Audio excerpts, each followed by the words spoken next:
Hello everyone, मैं विक्रम कुमार आप सभी का अपने यूट्यूब चैनल स्कॉलर्स कॉन्सेप्ट के ऊपर स्वागत करता हूं। आज के लेक्चर में हम डीबीटी बेट जेआरएफ ईयर 2020 से रिलेटेड जो हमारा सेक्शन ए रहेगा उसको हम यहाँ पे आज के लेक्चर में डिस्कस करके चलेंगे। जैसे कि आपको पता ही है कि जो हमारा सेक्शन ए है उसके अंदर हमारे टोटल 50 क्वेश्चंस रहते हैं, तो उन सभी क्वेश्चंस के सॉल्यूशन हम आज के लेक्चर में यहाँ पे प्रोवाइड करेंगे। उसके अलावा जो हमारे ईयर 2021, 2022 और 2023 से रिलेटेड जो हमारा डीबीटी बेट जेआरएफ का जो हमारा क्वेश्चन पेपर है उसका सॉल्यूशन हमने ऑलरेडी अपने लेक्चर सीरीज के अंदर डिस्कस किया हुआ है। तो अगर आपको उससे रिलेटेड अगर कोई डाउट रहता है तो आप वहां से अपने डाउट को क्लियर कर सकते हो। तो आज हम यहाँ पे बात करते हैं जो हमारा ईयर 2020 से रिलेटेड जो हमारा सेक्शन ए रहेगा, जिसके अंदर यहाँ पे हमारा फर्स्ट क्वेश्चन आता है, the fruits complete adjuvant is a mixture of. जो हमारा फ्लूइड कंप्लीट जो एडजमेंट होता है, जैसे कि मैंने आपको जो हमारी लास्ट लेक्चर था डीबीटी बेट जेआरएफ का उसके अंदर भी सेम हमारा यहाँ पे क्वेश्चन आया हुआ था। तो वहाँ पे भी हमने आपको बताया था कि जो हमारा फ्लूइड एडजुवेंट जो होते हैं ना वो हमारे दो टाइप के होंगे। फ्लूइड्स एडजुवेंट, ठीक है, एडजुवेंट। तो ये हमारे दो टाइप के होते हैं।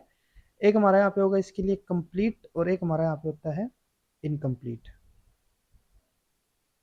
ठीक है। अब डिफरेंस यहाँ पे क्या रहता है, देखो जो कंप्लीट या फिर इनकम्प्लीट इन दोनों के अंदर जो हमारा फ्लूइड एडजुवेंट होता है ना ये हमारा होता है क्या है, ये हमारा ऑयल और वाटर का मिक्सचर होगा, ठीक है। तो यानी कि ऑयल और वाटर ये तो हमें दोनों जगह पे देखने को मिलेगा। लेकिन जो कंप्लीट वाला होता है ना इसके अंदर में क्या मिल लेता है, यहाँ पे इसके अंदर में माइक्रोबैक्टीरियम यहाँ पे देखने को मिलते हैं, डेड या फिर ड्राई माइक्रोबैक्टीरियम। ये हमारे कंप्लीट के अंदर प्रेजेंट होंगे और इनकम्प्लीट के अंदर ये हमारे एब्सेंट होते हैं, ठीक है। तो अब यहाँ पे हमें पूछा क्या गया है, हमें कंप्लीट एडजुवेंट के लिए पूछा गया है। तो कंप्लीट के अंदर ऑयल भी होगा, वाटर भी होगा और वहाँ पे माइक्रोबैक्टीरियम भी हमें देखने को मिलेंगे। तो अगर हम यहाँ पे ऑप्शंस के लिए बात करें तो यहाँ पे हमें अमीनो एसिड, डिटर्जेंट ये सब दिया हुआ है, तो ये हमारा नहीं होगा। ग्लूकोज ऑयल ये भी नहीं होगा। ऑयल वाटर ठीक है। ये ड्राइड बैक्टीरियल स्पोर्स हमें यहाँ पे नहीं देखने को मिलेंगे। जैसे कि अगर हम यहाँ पे फोर्थ ऑप्शन के लिए बात करें, oil water and dried microbacterium cells, spores यहाँ पे नहीं होंगे, हमारे माइक्रोबैक्टीरियम यहाँ पे सेल्स में देखने को मिलेंगे। तो इसीलिए हमारे यहाँ पे जो फोर्थ ऑप्शन होता है वही हमारे यहाँ पे करेक्ट होगा। नेक्स्ट उसके बाद हमारे यहाँ पे क्वेश्चन आता है, which one of the following is a non reducing sugar. यहाँ पे हमें डिफरेंट ऑप्शन दिए हुए हैं, उसमें से हमें नॉन रिड्यूसिंग शुगर को यहाँ पे बताना है।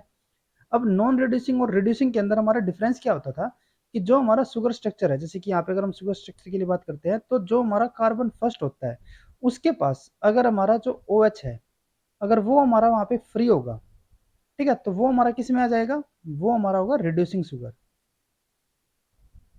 ठीक है। स्ट्रक्चर के बेस पे हम यहाँ पे बात कर रहे हैं। और अगर हमारा ये फ्री नहीं होता है, ठीक है, ये हमारा अगर किसी बॉन्ड के अंदर इन्वॉल्व है, बॉन्डेड है ये अगर हमारा यहाँ पे, ठीक है, तो वो हमारा क्या होगा, नॉन रिड्यूसिंग। जैसे कि अगर हम यहाँ पे बात करते हैं इसके अंदर, जैसे कि सुक्रोज हमारा यहाँ पे क्या होगा, नॉन रिड्यूसिंग है, बाकी सब हमारे यहाँ पे रिड्यूसिंग शुगर के अंदर आएंगे, ठीक है। और वैसे भी आपको एक चीज ध्यान में रखनी है कि जो हमारे मोनोसेक्राइड्स होते हैं ना वे हमारे किस में आएंगे, मोनोसेक्राइड्स हमारे हमेशा रिड्यूसिंग ही होगी, क्योंकि जो इनके कार्बन फर्स्ट के ऊपर जो OH होता है ना ये हमारा कभी भी किसी ग्लाइकोसिडिक बॉन्ड के अंदर इन्वॉल्व नहीं होगा। मोनोसेक्राइड का मतलब क्या है कि इसके अंदर हमारी एक सिंगल शुगर यूनिट होगी। तो अगर सिंगल शुगर यूनिट है तो वो किसी के साथ बाउंडेड तो है ही नहीं, और अगर वो बाउंडेड नहीं है तो यानी कि उसका जो OH होगा वो हमारा वहाँ पे क्या मिलेगा, एनोमेरिक कार्बन, इसको हम बोलते हैं कार्बन फर्स्ट को। तो जो इसका एनोमेरिक कार्बन होगा वो हमारा वहाँ पे क्या मिलेगा, फ्री मिलेगा, ठीक है। जैसे कि अगर हम यहाँ पे फ्रुक्टोज के लिए बात करें, ये हमारे यहाँ पे किस में आएगा, रिड्यूसिंग के अंदर आएगा, राइबोज भी और ग्लैक्टोज भी। जो हमारा सुक्रोज होता है ये हमारा क्या होगा, एक डाइसेक्राइड है, ठीक है। और डाइसेक्राइड में आप यहाँ पे देख सकते हो कि जो हमारी फर्स्ट इसकी यूनिट है इसका जो कार्बन फर्स्ट हो गया, और इसके अंदर जो हमारा यहाँ पे देखो कार्बन फर्स्ट यहाँ पे हम कब उसको काउंट करेंगे, जब हमारा ये इस स्ट्रक्चर के अंदर इन्वॉल्व रहेगा। जैसे कि यहाँ पे हमारा कार्बन 1 स्ट्रक्चर के अंदर इन्वॉल्व है, इसके अंदर जो हमारा कार्बन फर्स्ट है ना ये हमारा यहाँ पे इसके अंदर जो हमारी ये स्ट्रक्चर रिंग स्ट्रक्चर है इसके अंदर तो इन्वॉल्व नहीं है। तो हम एनोमेरिक कार्बन किसको मानेंगे, इस वाले को। और इसका जो यहाँ पे OH है, ठीक है, वो हमारा क्या हो चुका है, यहाँ पे इस बॉन्ड के अंदर इन्वॉल्व हो चुका है। देखो यहाँ पे हमने क्या बताया था, कार्बन फर्स्ट माना होना चाहिए, लेकिन कार्बन फर्स्ट हमारा कब होगा, जब वो रिंग स्ट्रक्चर के अंदर इन्वॉल्व होगा। जैसे कि यहाँ पे हमारा कार्बन फर्स्ट होगा एनोमेरिक, यहाँ पे हमारा कौन सा हो जाएगा, कार्बन सेकंड वाला। और कार्बन सेकंड के पास क्या होता है, यहाँ पे हमारा अगर फ्री हम इसको करें, ये अगर ग्लाइकोसिडिक बॉन्ड को यहाँ पे हम ब्रेक कर देते हैं तो इसके पास यहाँ पे OH था, इसके पास भी यहाँ पे क्या था, OH था। अब क्या इन्होंने किया, यहाँ पे इन दोनों OH ने एक दूसरे के साथ यहाँ पे ग्लाइकोसिडिक बॉन्ड की यहाँ पे फॉर्मेशन कर ली। और इस ग्लाइकोसिडिक बॉन्ड के थ्रू क्या हो गया कि जो हमारा यहाँ पे OH पहले फ्री होता था वो हमारा क्या हो गया, बॉन्डेड हो गया। और बाउंडेड होने की वजह से ये हमारा किस में आ जाएगा, एक नॉन रिड्यूसिंग के अंदर। ठीक है, तो जो हमारा सुक्रोज होगा वो हमारा यहाँ पे क्या होगा, एक नॉन रिड्यूसिंग शुगर, और यही हमारा यहाँ पे करेक्ट ऑप्शन होगा। उसके बाद नेक्स्ट हमारे यहाँ पे क्वेश्चन आता है, Keshav and Kunal are good in maths and chemistry, Sumit and Keshav are good in maths and biology, Vinit and Kunal are good in cricket and chemistry, Sumit, Vinit and Rohit are good in football and biology, who is good in biology, cricket, chemistry and football. अब यहाँ पे मैं अलग अलग pair दिए हुए हैं, तो यहाँ पे हम क्या करते हैं, जैसे कि अगर हम पहले बात करें यहाँ पे केशव और कुणाल के लिए, तो यहाँ पे हम इनके नाम लिख लेते हैं। पहला हमारे यहाँ पे क्या है, एक केशव हो गया और एक हमारा यहाँ पे है कुणाल। ठीक है, अब इनके लिए क्या बोला हुआ है कि ये हमारे मैथ्स और केमिस्ट्री के अंदर गुड है, अच्छे है ये। ठीक है, तो यहाँ पे हम क्या करते हैं, एक हमारा यहाँ पे हो गया मैथ, दूसरा हमारा यहाँ पे हो जाता है केमिस्ट्री। ठीक है, तो ये इन दोनों के अंदर क्या है, ठीक है, तो यहाँ पे हम इनके लिए टिक कर देते हैं, ये हमारे इनके अंदर ठीक स्टूडेंट्स है। ठीक है, अब नेक्स्ट इन्होंने यहाँ पे क्या बोला है, यहाँ तक हमारा हो चुका है, तो नेक्स्ट इन्होंने बोला है सुमित और केशव के लिए, तो केशव तो हम यहाँ पे ऑलरेडी लिख चुके हैं। नेक्स्ट हमारे यहाँ पे क्या हो जाता है, एक सुमित इन्होंने यहाँ पे बोला है। तो इन दोनों के लिए इन्होंने क्या बोल दिया कि ये हमारे गुड है किसके अंदर, मैथ के अंदर और बायोलॉजी के अंदर। मैथ हमने यहाँ पे ऑलरेडी लिखा हुआ है, तो दूसरा हमारा यहाँ पे एक और सब्जेक्ट कौन सा हो गया, बायो हो गया। ठीक है, बायोलॉजी। तो अब इन्होंने यहाँ पे इसके लिए क्या कंडीशन बोली है कि जो हमारे सुमित और केशव है, ये दोनों के दोनों हमारे मैथ और बायोलॉजी के अंदर अच्छे हैं। तो पहले हम केशव को यहाँ पे निपटा देते हैं, केशव हमारे यहाँ पे ऑलरेडी हमने लिखा हुआ है ना, तो पहले इसी को हम यहाँ पे लेके चलते हैं। तो मैथ के अंदर तो देखो हमने पहले इसके लिए टिक किया हुआ है, मैथ के लिए इन्होंने यहाँ पे बोल दिया, हमने पहले भी किया हुआ है, तो ठीक है, कोई दिक्कत वाली बात है नहीं। अब आगे इन्होंने क्या बोल दिया कि जो केशव है ना वो बायो के अंदर भी अच्छा है। ठीक है, Sumit and Keshav are good in math and biology, तो मैथ हमने लिखा हुआ है तो बायोलॉजी के अंदर और कर देते हैं इसको टिक। अब अगर मैं यहाँ पे बात करें सुमित के लिए, तो सुमित के लिए इन्होंने कंडीशन क्या दी है कि ये हमारा मैथ और बायो के अंदर अच्छा है, तो ये मैथ में भी अच्छा हो गया और ये हमारा बायो में भी अच्छा हो गया। ठीक है, नेक्स्ट क्या बोल रहा है, विनीत एंड कुणाल। कुणाल हमने यहाँ पे ऑलरेडी लिखा हुआ है, विनीत यहाँ पे एक और आ जाता है स्टूडेंट। ठीक है, अब इसके लिए क्या बोल रहा है कि ये हमारे किस में अच्छे है, क्रिकेट और केमिस्ट्री के अंदर। केमिस्ट्री यहाँ पे हमने ऑलरेडी लिखा हुआ है, हम यहाँ पे क्रिकेट को और लिख देते हैं, क्रिकेट यहाँ पे हो गया। ठीक है, अब इनके लिए क्या बोला इन्होंने कि जो विनीत और कुणाल है, कुणाल हमने लिखा हुआ था, ये हमारे क्रिकेट और केमिस्ट्री के अंदर अच्छे हैं। कुणाल हमने केमिस्ट्री के लिए ऑलरेडी अच्छा किया हुआ है, ये हमारा क्रिकेट के अंदर और अच्छा है। ठीक है, और जो विनीत है ये हमारा क्या है, क्रिकेट और केमिस्ट्री, केमिस्ट्री और क्रिकेट इन दोनों के अंदर ये अच्छा स्टूडेंट है। ठीक है, नेक्स्ट उसके बाद इन्होंने अब क्या बोला है, लास्ट हमारा यहाँ पे बोला है कि सुमित, विनीत और रोहित। सुमित हमारा हो चुका है, विनीत यहाँ पे हो चुका है और रोहित, रोहित यहाँ पे और आ गया। ठीक है, इनके लिए क्या कंडीशन दी हुई है कि ये हमारे फुटबॉल और बायो के अंदर अच्छे है। बायो हमने यहाँ पे ऑलरेडी लिखा हुआ है, तो यहाँ पे हमारा एक फुटबॉल और रह गया। ठीक है, तो अब इनके लिए क्या बोला इन्होंने, एक एक करके हम इनको यहाँ पे करते हैं। तो पहले इन्होंने सुमित के लिए बोला है कि सुमित हमारा किस में अच्छा है, फुटबॉल और बायो के अंदर। सुमित बायो में अच्छा है, हमने पहले लिखा हुआ है, फुटबॉल में भी अच्छा होगा, ये यहाँ पे हो जाता है। उसके बाद इसके किसके लिए बोला है, विनीत के लिए। विनीत हमारा किस में बताया इन्होंने, बायो के अंदर अच्छा है, बायो और फुटबॉल हो गया ना, तो बायो के अंदर भी अच्छा है और ये हमारा फुटबॉल के अंदर भी अच्छा हो गया। नेक्स्ट उसके बाद है रोहित, ये भी इन्होंने क्या बोला है, फुटबॉल और बायो के अंदर, तो ये हमारा बायो हो गया और ये हमारा फुटबॉल हो गया। तो ये हमारे पास यहाँ पे कंडीशन बनती है। ठीक है, अब इन्होंने पूछा क्या हुआ था कि कौन सा स्टूडेंट हमारा बायो के अंदर, बायो में अच्छा हो, क्रिकेट में भी अच्छा हो, केमिस्ट्री में भी वो अच्छा होना चाहिए और फुटबॉल में भी वो ठीक होना चाहिए। ठीक है, तो ऐसा कौन सा हमारा स्टूडेंट होगा, पहले अगर हम यहाँ पे केशव के लिए बात करें, तो ये हमारा क्रिकेट और फुटबॉल के लिए तो है ही नहीं, तो ये हमारे यहाँ पे इनकरेक्ट। कुणाल की अगर हम यहाँ पे बात करें तो ये बायो के अंदर नहीं है, तो ये भी यहाँ पे एक्सक्लूड हो गया। सुमित की अगर हम यहाँ पे बात करें तो ये हमारा केमिस्ट्री के अंदर अच्छा नहीं है, ना ही क्रिकेट के अंदर, तो ये भी हमारा एक्सक्लूड हो गया। विनीत की अगर हम बात करें तो ये हमारा केमिस्ट्री में भी अच्छा है, बायो में भी, क्रिकेट में भी और फुटबॉल में भी, तो यानी कि हमारा यहाँ पे कौन सा स्टूडेंट इन सब सब्जेक्ट के अंदर हमारा अच्छा रहेगा चारों के अंदर, वो हमारा होगा यहाँ पे विनीत। रोहित की अगर हम बात करें तो ये ना तो केमिस्ट्री में अच्छा और ना ही यहाँ पे क्रिकेट के अंदर, तो इसीलिए हमारा यहाँ पे करेक्ट ऑप्शन कौन सा होगा, जो हमारा यहाँ पे विनीत वाला होगा, और विनीत यानी कि जो हमारा यहाँ पे सेकंड ऑप्शन होगा, तो यही हमारे यहाँ पे करेक्ट ऑप्शन बनता है। उसके बाद नेक्स्ट हमारे यहाँ पे क्वेश्चन आता है, in the first semester course work at the Biotech Institute, 50 students sign up for the both genetic and statistics, and 90 students sign up for either genetics or statistics. If the 25 students are taking genetics but not taking the statistics, how many students are taking statistics but not the genetics? देखो यहाँ पे मैं क्या बोल रहा हुआ है कि हमारे पास यहाँ पे 50 स्टूडेंट्स थे, ठीक है, जिन्होंने क्या लिया हुआ है, जिन्होंने जेनेटिक और स्टैटिस्टिक्स दोनों के लिए साइन अप किया, यानी कि दोनों की वो क्लासेस वहां पे अटेंड कर रहे हैं। ठीक है, जेनेटिक की भी और स्टैटिस्टिक्स की भी। ऐसे हमारे कितने स्टूडेंट है? 50 स्टूडेंट्स है। नेक्स्ट इन्होंने क्या बोला है कि 90 स्टूडेंट ऐसे हैं जिन्होंने या तो जेनेटिक हो या फिर स्टैटिस्टिक्स, इनमें से एक तो उन्होंने जरूर लिया हो। देखो यहाँ पे तो क्या बोला था कि दोनों ही सब्जेक्ट लिए है। अब इन्होंने क्या बोला है कि या तो जेनेटिक या फिर स्टैटिस्टिक्स, इनमें से एक तो उनके पास जरूर है। ऐसे कितने स्टूडेंट है? 90। अब उसके बाद क्या बोल रहा है कि कुछ हमारे ऐसे स्टूडेंट भी है, जैसे कि 25 हमारे ऐसे स्टूडेंट्स होंगे जिन्होंने जेनेटिक्स तो लिया है, जेनेटिक्स तो यहाँ पे प्रेजेंट है, ठीक है, लेकिन स्टैटिस्टिक्स उन्होंने नहीं लिया, ठीक है। तो ऐसे हमारे कितने हो गए? 25। अब यहाँ पे मैं क्या बताना है कि कौन से हमारे कितने हमारे ऐसे स्टूडेंट होंगे जिनके पास जेनेटिक नहीं है लेकिन स्टैटिस्टिक्स उनके पास है, ये हमें यहाँ पे बताना है। तो देखो यहाँ पे हमारी अलग अलग कंडीशन हमें प्रोवाइडेड है। अगर मैं सबसे पहले इस वाली कंडीशन को, मैक्सिमम को हम यहाँ पे लेके चलते हैं, तो मैक्सिमम में हमारा क्या दिया हुआ था कि 90 स्टूडेंट हमारे ऐसे हैं जिन्होंने जेनेटिक और स्टैटिस्टिक्स इसमें से एक हमारा सब्जेक्ट पक्का लिया है, एटलीस्ट एक, ठीक है। Sign up for either genetic और स्टैटिस्टिक्स, यानी कि इन दोनों में से एक तो उन्होंने जरूर लिया है। और अगर मैं यहाँ पे इस कंडीशन की बात करूं कि जिन्होंने दोनों ही सब्जेक्ट लिए तो वो भी तो हमारे 90 के अंदर ही आएंगे ना। देखो टोटल 90 ऐसे थे जिनके पास हमारा क्या था? जेनेटिक्स या फिर स्टैटिस्टिक्स था। और इन 90 में से 50 तो ऐसे हैं जो कि दोनों ही सब्जेक्ट को यहाँ पे पढ़ रहे हैं।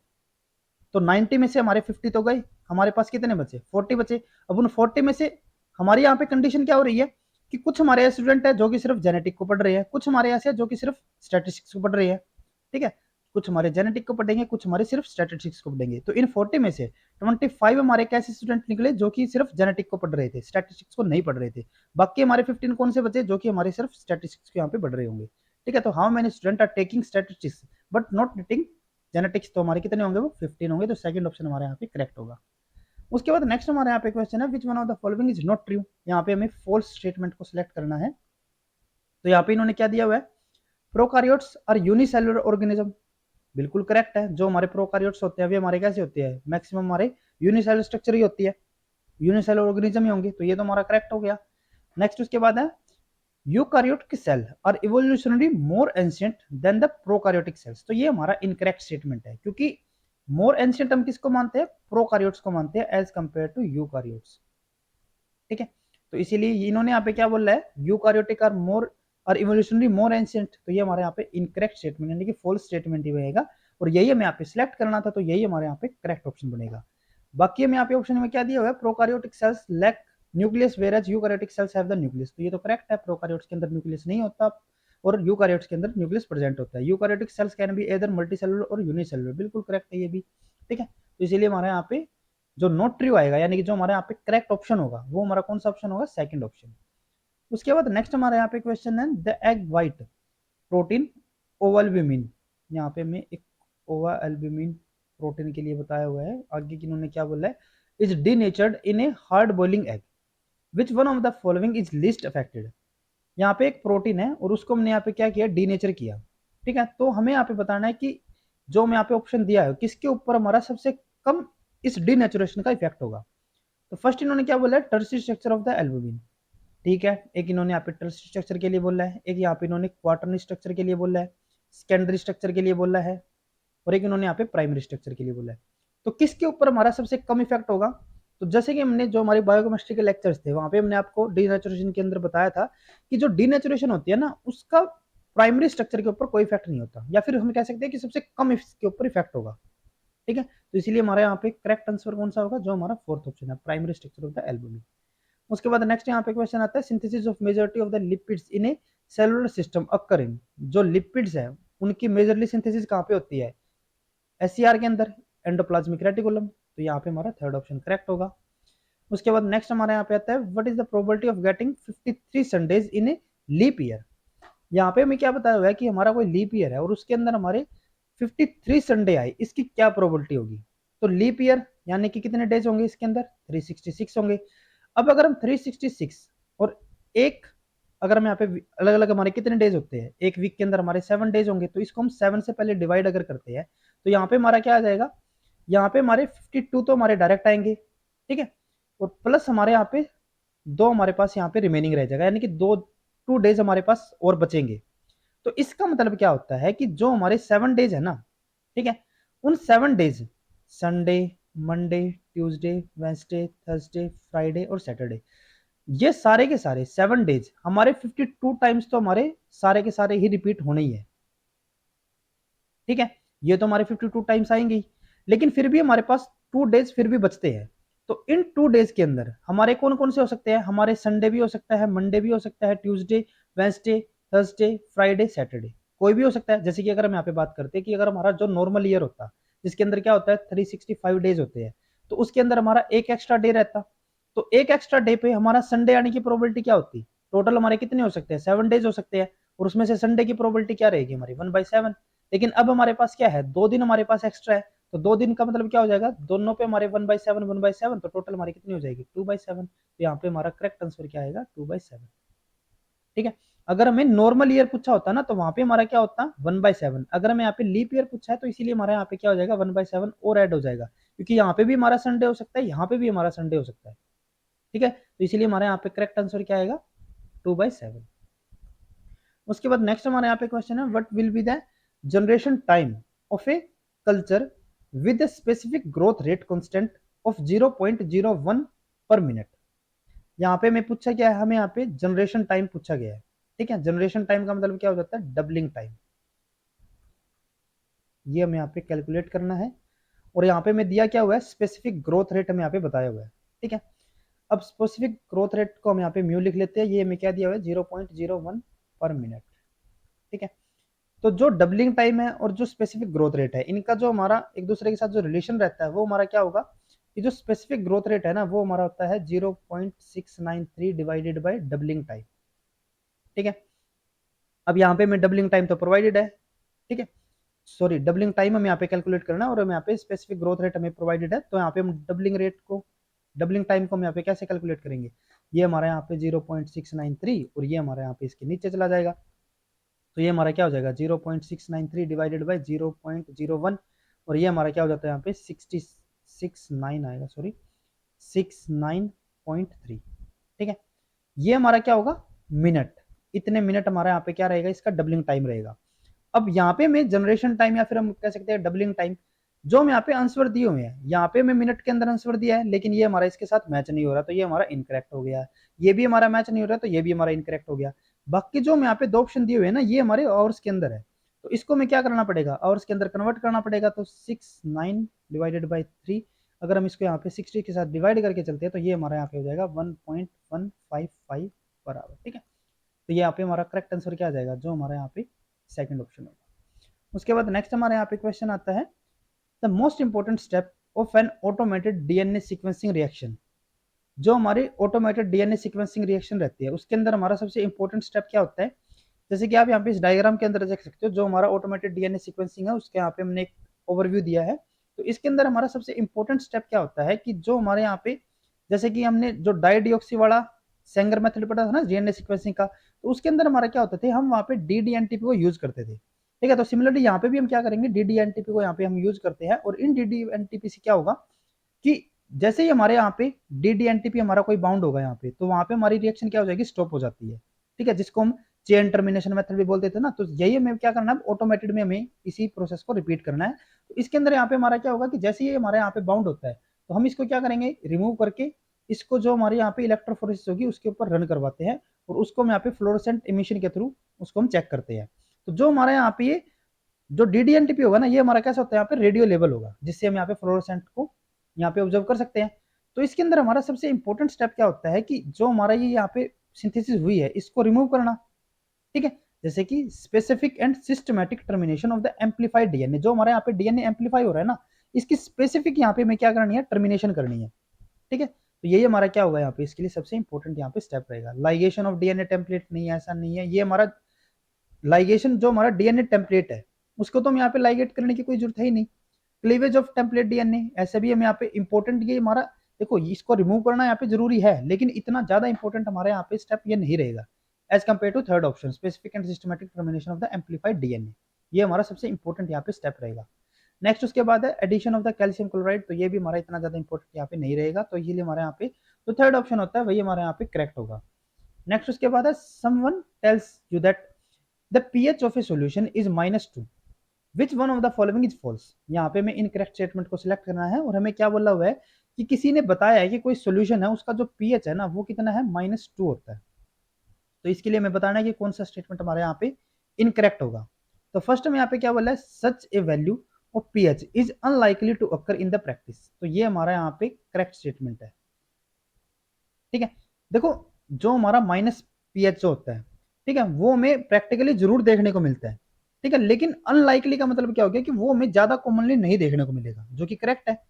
मोस्ट ऑफ द केसेस हमें पॉजिटिव पीएच ही देखने को मिलता है। कुछ रेयर केसेस के अंदर ये हमारा नेगेटिव हो सकता है, जैसे कि यहाँ पे इन्होंने बोला है ना कि -2 है, तो कुछ रेयर केसेस के अंदर हमारा हो सकता है, लेकिन वो हमारा अनलाइकली रहेगा। ठीक है, तो ये तो हमारे यहाँ पे करेक्ट हो गया। नेक्स्ट उसके बाद है such a value of pH is impossible even in the theory. तो ये हमारे यहाँ पे इनकरेक्ट स्टेटमेंट है। थ्योरेटिकली हम इसको यहाँ पे प्रूफ कर सकते हैं। ठीक है, तो ये हमारे यहाँ पे क्या हो जाता है, इनकरेक्ट होगा, और वही हमें यहाँ पे सेलेक्ट करना था फुल स्टेटमेंट, तो यही हमारे यहाँ पे करेक्ट ऑप्शन होगा। उसके बाद नेक्स्ट हमारे यहाँ पे क्या दिया, concentration of the hydronium ion is 100 molar. तो ये हमारा बिल्कुल करेक्ट होगा। अगर हमारे यहाँ पे जो कंसंट्रेशन है, जैसे कि पीएच हमारा क्या होता है -log हाइड्रोनियम कंसंट्रेशन हाइड्रोजन की, तो ये हमारे यहाँ पे क्या हो जाएगा -log, ये हमारे यहाँ पे 10⁻² हो जाएगा। ठीक है, और ये हमारे यहाँ पे क्या हो जाएगा 2 हमारा आगे चला जाएगा, और ये हमारे यहाँ पे log 10। तो ये हमारे यहाँ पे -2, ये हमारे यहाँ पे log 10 की वैल्यू 1, तो ये हमारे यहाँ पे -2 हो जाता है, तो ये करेक्ट रहेगा। नेक्स्ट है such a value of pH is possible in theory. तो ये इसकी कॉन्ट्राडिक्टरी हो गया, तो ये तो हमारा करेक्ट है, तो इसीलिए हमारे यहाँ पे जो इनकरेक्ट स्टेटमेंट होगा, ठीक है, वो हमारा कौन सा होगा, सेकंड वाला, और इसीलिए इनकरेक्ट को ही हमें सिलेक्ट करना था, तो यही हमारे यहाँ पे करेक्ट ऑप्शन होगा। नेक्स्ट उसके बाद हमारे यहाँ पे क्वेश्चन आता है the fruit of a particular tree species if formed the predominant diet of the dodo. After that dodo become extinct, that tree species also become extinct. Which one of the following is most likely cause for the tree extinction? देखो यहाँ पे क्या था कि एक हमारा यहाँ पे डोडो बर्ड था। ठीक है, अब ये क्या कर रहा था, the fruit of a particular tree species formed the predominant diet of the dodo. अब जो ये बर्ड है ना, इसकी जो प्रीडोमिनेंट जो डाइट है, जो मेजरली जिस फ्रूट के ऊपर डिपेंड होता है, ठीक है, जो इसकी प्रीडोमिनेंट डाइट है वो किसकी है, एक पर्टिकुलर ट्री है हमारा, इसके फ्रूट के ऊपर। ठीक है, इसका जो फ्रूट है ना वो इसके लिए क्या है, डोडो के लिए सबसे इंपॉर्टेंट डाइट है। ठीक है, अब क्या होता है कि जो डोडो है ना वो यहाँ पे एक्सटिंक्ट हो जाती है, और इसके एक्सटिंक्शन के साथ साथ क्या होता है कि जो ये ट्री है ना, ये भी हमारा क्या हो जाता है, यहाँ पे एक्सटिंक्ट हो जाएगा। ठीक है, इन्होंने क्या बोला, after the dodo become extinct the tree species also become extinct. Dodo यहाँ पे एक्सटिंक्ट हुआ, ये खत्म हुए, तो जो ट्रीज है वो भी यहाँ पे खत्म हो गए। अब ये जो ट्रीज यहाँ पे एक्सटिंक्ट हुए हैं, इसके लिए हमारा जो पॉसिबल कॉज हो सकता है, पॉसिबल रीजन हमारा यहाँ पे क्या रहेगा, वो हमें यहाँ पे बताना है। देखो यहाँ पे क्या है कि जब से ही हमारे यहाँ पे इन्होंने स्टार्टिंग में क्या बोल रहा है कि जो डोडो है वो किसके ऊपर डिपेंड है, इसकी डाइट के ऊपर। जैसे ही यहाँ पे एक्सटिंक्ट हुए तो ये भी एक्सटिंक्ट हो गए। तो इसका मतलब क्या होगा कि जो ट्रीज है ना, ठीक है, वो किसके ऊपर डिपेंड है, वो डोडो के ऊपर भी डिपेंड है। देखो डोडो तो हमारे यहाँ पे इसके फ्रूट के ऊपर डिपेंड थे ही, लेकिन अब क्योंकि ये यहाँ से चले गए तो ये भी यहाँ पे रिमूव हो गए, एक्सटिंक्ट हो गए। तो इसका मतलब क्या होगा कि इन ट्रीज के लिए, इनके सर्वाइवल के लिए जो डोडो है वो यहाँ पे इंपॉर्टेंट होंगे। अब वो इंपॉर्टेंट कैसे हो सकते हैं, देखो इनके बीच में जो लेन देन यहाँ पे चल रहा था वो किसका चल रहा था, फ्रूट का। और फ्रूट के थ्रू हमारा क्या होता है, जो सीड डिस्पर्सल है, ठीक है, वो हमारा कैसा होता है, फूड के थ्रू ही होगा। अब हम क्या कह रहे थे कि जो डोडो है ना वो किसकी डाइट के ऊपर, किस डाइट के ऊपर डिपेंड थे, इन ट्रीज के फ्रूट के ऊपर। तो यहाँ पे पॉसिबल रीजन क्या हो सकता है कि जो हमारा डोडो है, ठीक है, वो क्या कर रहा था, इन फ्रूट्स को खा रहा था, और इन फ्रूट्स के थ्रू वो क्या कर रहा था, सीड डिस्पर्सल कर रहा था। अब क्या होता है कि अगर यहाँ से डोडो ही हमारे खत्म हो जाए, ठीक है, तो अब इन फ्रूट को खाने वाला कोई नहीं है, और अगर इन फ्रूट को कोई नहीं खाएगा तो इनके सीड का डिस्पर्सल भी नहीं होगा, और अगर सीड डिस्पर्सल नहीं होगा तो वो ट्री क्या हो जाएगा, एक्सटिंक्ट हो जाएगा। ठीक है, तो इसीलिए ये हमारे यहाँ पे इसके लिए पॉसिबल कोज हो सकता है। तो अगर मैं यहाँ पे ऑप्शंस के लिए बात करें, द डोडो हैबिटेट वाज डिस्ट्रॉयड, तो डोडो हैबिटेट तो यहाँ पे डिस्ट्रॉय हो गई, लेकिन हमें यहाँ पे रीजन किसके लिए बेटा था, जो हमारा ट्रीज है उनके एक्सटिंक्शन के लिए। वो क्यों एक्सटिंक्ट हुए, और पहले यहाँ पे एक्सटिंक्ट कौन हुआ है, डोडो हुआ है, फिर उसके बाद हमारे यहाँ पे ट्री एक्सटिंक्ट हुए थे। तो इसलिए ये तो हमारा इसके लिए पॉसिबल कोज नहीं है, इनकरेक्ट ऑप्शन होगा। The seed of the tree required passes through the digestive system of the dodo for the germination. ये हमारे यहाँ पे करेक्ट हो सकता है। देखो इन्होंने यहाँ पे क्या बोला है इसके अंदर कि जो डोडो है ना, वो जब यहाँ पे इन फ्रूट को खा रहे थे, ठीक है, तो उनके जो डाइजेस्टिव सिस्टम है ना वो क्या कर रहा था, वो जो ये सीड्स है ना इनके जर्मिनेशन के लिए इंपॉर्टेंट है। देखो इन्होंने यहाँ पे जब इसको खाया तो इस हो सकता है कि जो सीड्स है ना, फ्रूट को खाया होगा, तो सीड के ऊपर हो सकता है कि कोई ऐसी आउटर कवरिंग हो जिसको रिमूव करने के लिए जो डोडो है ना उसका डाइजेस्टिव सिस्टम यहाँ पे इंपॉर्टेंट होगा। देखो अगर ये खाली अगर फ्रूट को ही खाते हैं और सीड डिस्पर्सल यहाँ पे कर देते हैं नॉर्मली, तो यहाँ पे क्या होता है कि कोई दूसरा भी तो हमारा यहाँ पे बर्ड होगा ना जो इस फ्रूट को खा रहा होगा। अगर ये सिंपली इसको खा रहे होते तो हमारा क्या होता, कोई तुम्हारा एक्स यहाँ पे बर्ड आता वो इसको खाता तो भी इसका सीड डिस्पर्सल हो जाता। लेकिन अब क्या हो रहा है कि जो इसके लिए इंपॉर्टेंट है ना वो क्या है कि इन फ्रूट्स को इसके डाइजेस्टिव सिस्टम से होके जाना था, तभी ये क्या होंगे हमारे सीड जर्मिनेट होंगे। अगर ये नहीं जाएंगे तो ये हमारे यहाँ पे जर्मिनेट नहीं हो पाएंगे। और ये अगर डोडो यहाँ से रिमूव हो गया, अब दूसरा जो बर्ड है वो इसको खा जरूर रहा है लेकिन वो उसके पास इस वाला डाइजेस्टिव सिस्टम तो नहीं है। तो इसीलिए यहाँ पे हमारा जो सेकंड ऑप्शन होता है ना वो हमारे यहाँ पे एक पॉसिबल रीजन, एक अच्छा रीजन हमारे यहाँ पे बन सकता है इसके लिए। नेक्स्ट उसके बाद है by living close to the tree the dodo protect the tree from the other bird. नहीं ऐसा नहीं हो सकता, क्योंकि एक अकेला बर्ड यूं थोड़ी ना कि वो बाकी सभी यहाँ पे जो हमारे बर्ड्स होंगे दूसरे उनसे इसको प्रोटेक्ट करेगा। तो ये तो हमारे यहाँ पे इसके लिए कोई पॉसिबल कोज नहीं बन रहा।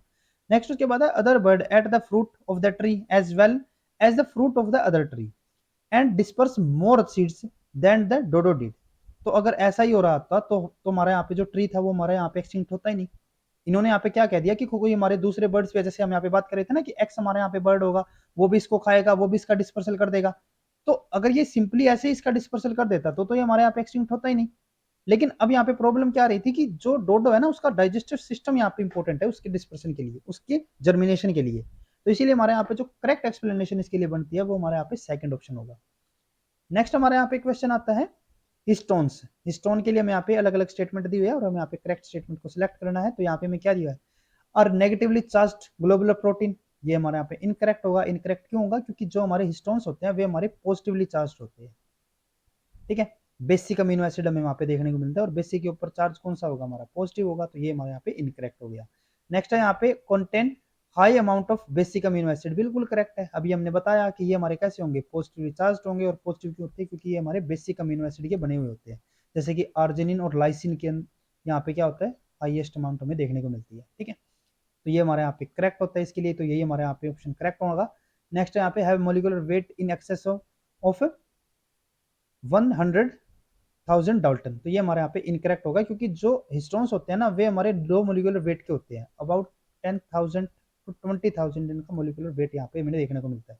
तो ये हमारे यहाँ पे इनकरेक्ट हो गया। Contain both alpha helix and beta pleated seeds, तो ये भी हमारे यहाँ पे इनकरेक्ट होता है, क्योंकि जो हिस्टोन्स होते हैं ना उसके अंदर हमें मेजरली अल्फा हेलिक्स हमें देखने को मिलता है कुछ केसेस के अंदर। जैसे कि हमारे H1 के अंदर अभी जो रिसेंट में रिसर्च चल रही है उससे हमें पता चला है कि जो हमारा H1 है ना उसके अंदर हमारे कुछ यहाँ पे बीटा प्लेटेड सीड्स हमारी हो सकती है, लेकिन मेजरली जो हमारे यहाँ पे रहता है वो हमारा अल्फा हेलिक्स होगा। और अगर हम सेकंड और फोर्थ ऑप्शन को अगर हम यहाँ पे कंपेयर करके चलते हैं तो उसमें हमारा सेकंड ऑप्शन हमारे यहाँ पे डेफिनेटली हमारे यहाँ पे करेक्ट है। तो इसलिए हम यहाँ पे सेकंड ऑप्शन को करेक्ट समझेंगे।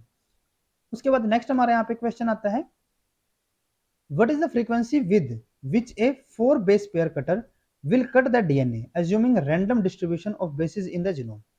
यहाँ पे हमारा क्या है कि हमारा यहाँ पे एक रेस्ट्रिक्शन एंजाइम है, ठीक है, और उसकी जो यहाँ पे रेस्ट्रिक्शन साइट है, what is the frequency with which A 4 base pair cutter.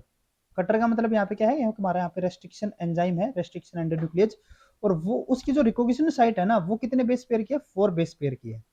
ठीक है, तो यहाँ पे मैं बताना क्या है कि जो ये इसकी रिकॉग्निशन साइट है, इस रिकॉग्निशन साइट की क्या फ्रीक्वेंसी रहेगी, यानी कि कितने सीक्वेंस के बाद ये हमारा जो सीक्वेंस है 4 बेस पेयर का वो हमारा रिपीट होगा। अब इन्होंने आपके क्या बोला है कि जो हमारे यहाँ पे बेसिस है वो हमारे यहाँ पे रैंडमली डिस्ट्रीब्यूटेड है।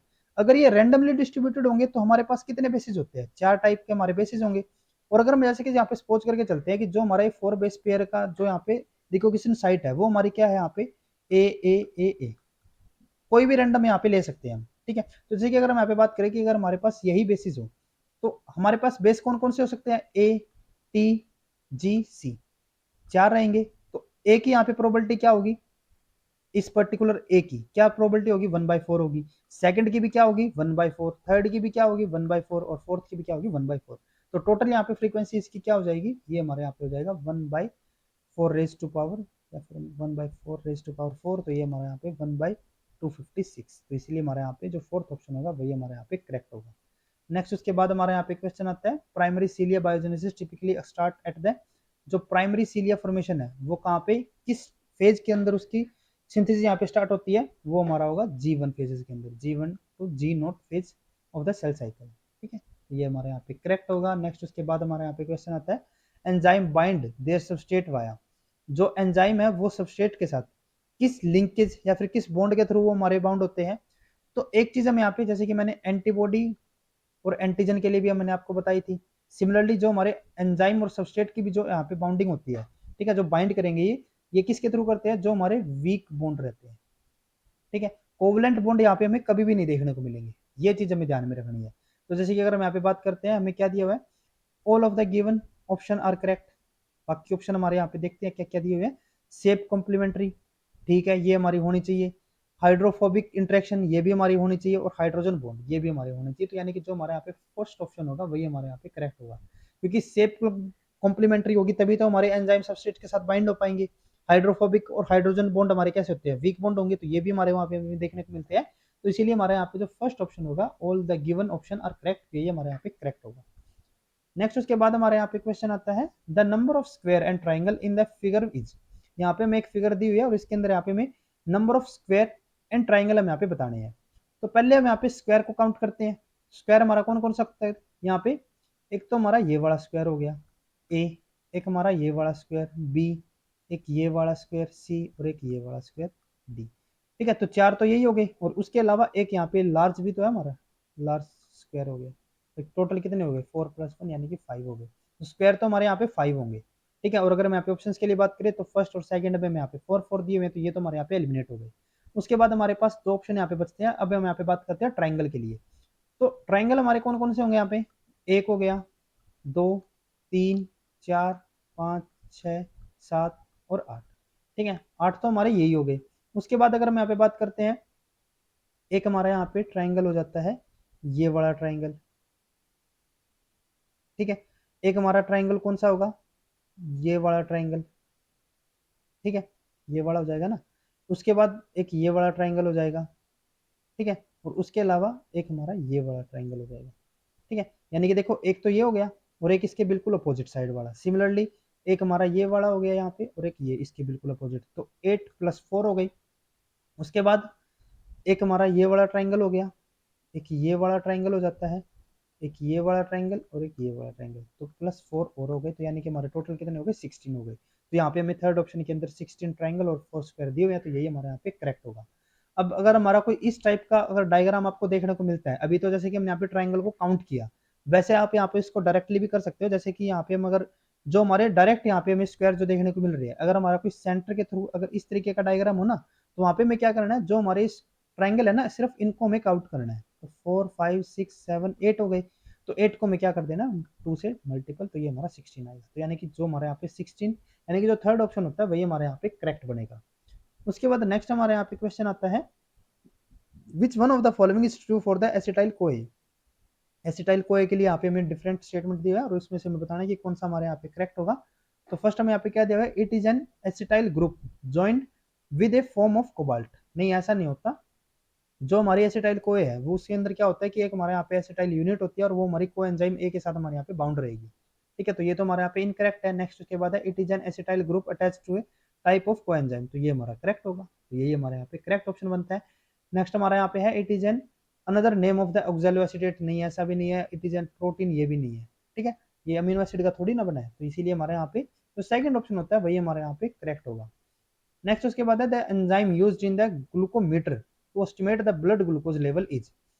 जो ग्लूकोमीटर होता है ना, वो हम किसके लिए यूज करते हैं, ब्लड के अंदर ग्लूकोज लेवल को डिटरमाइन करने के लिए, ग्लूकोज लेवल को चेक करने के लिए। ठीक है, अब जो हमारा ग्लूकोमीटर होता है उसके अंदर हमारा जो सबसे इंपॉर्टेंट जो एंजाइम होता है ना, वो हमारा कौन सा होता है, ग्लूकोज ऑक्साइडेज। ये जो ग्लूकोज ऑक्साइडेज है, ये क्या करता है, ये हमारे जो ग्लूकोज होगा ब्लड के अंदर उसको हमारा कन्वर्ट करेगा ग्लूकोनिक एसिड के अंदर और उसके अलावा हाइड्रोजन पेरोक्साइड के अंदर। ठीक है, और जो हाइड्रोजन हाइड्रोजन पेरोक्साइड की जो फॉर्मेशन होती है, इसी को हम यहाँ पे क्या करते हैं, डिटरमाइन करेंगे, चेक करेंगे।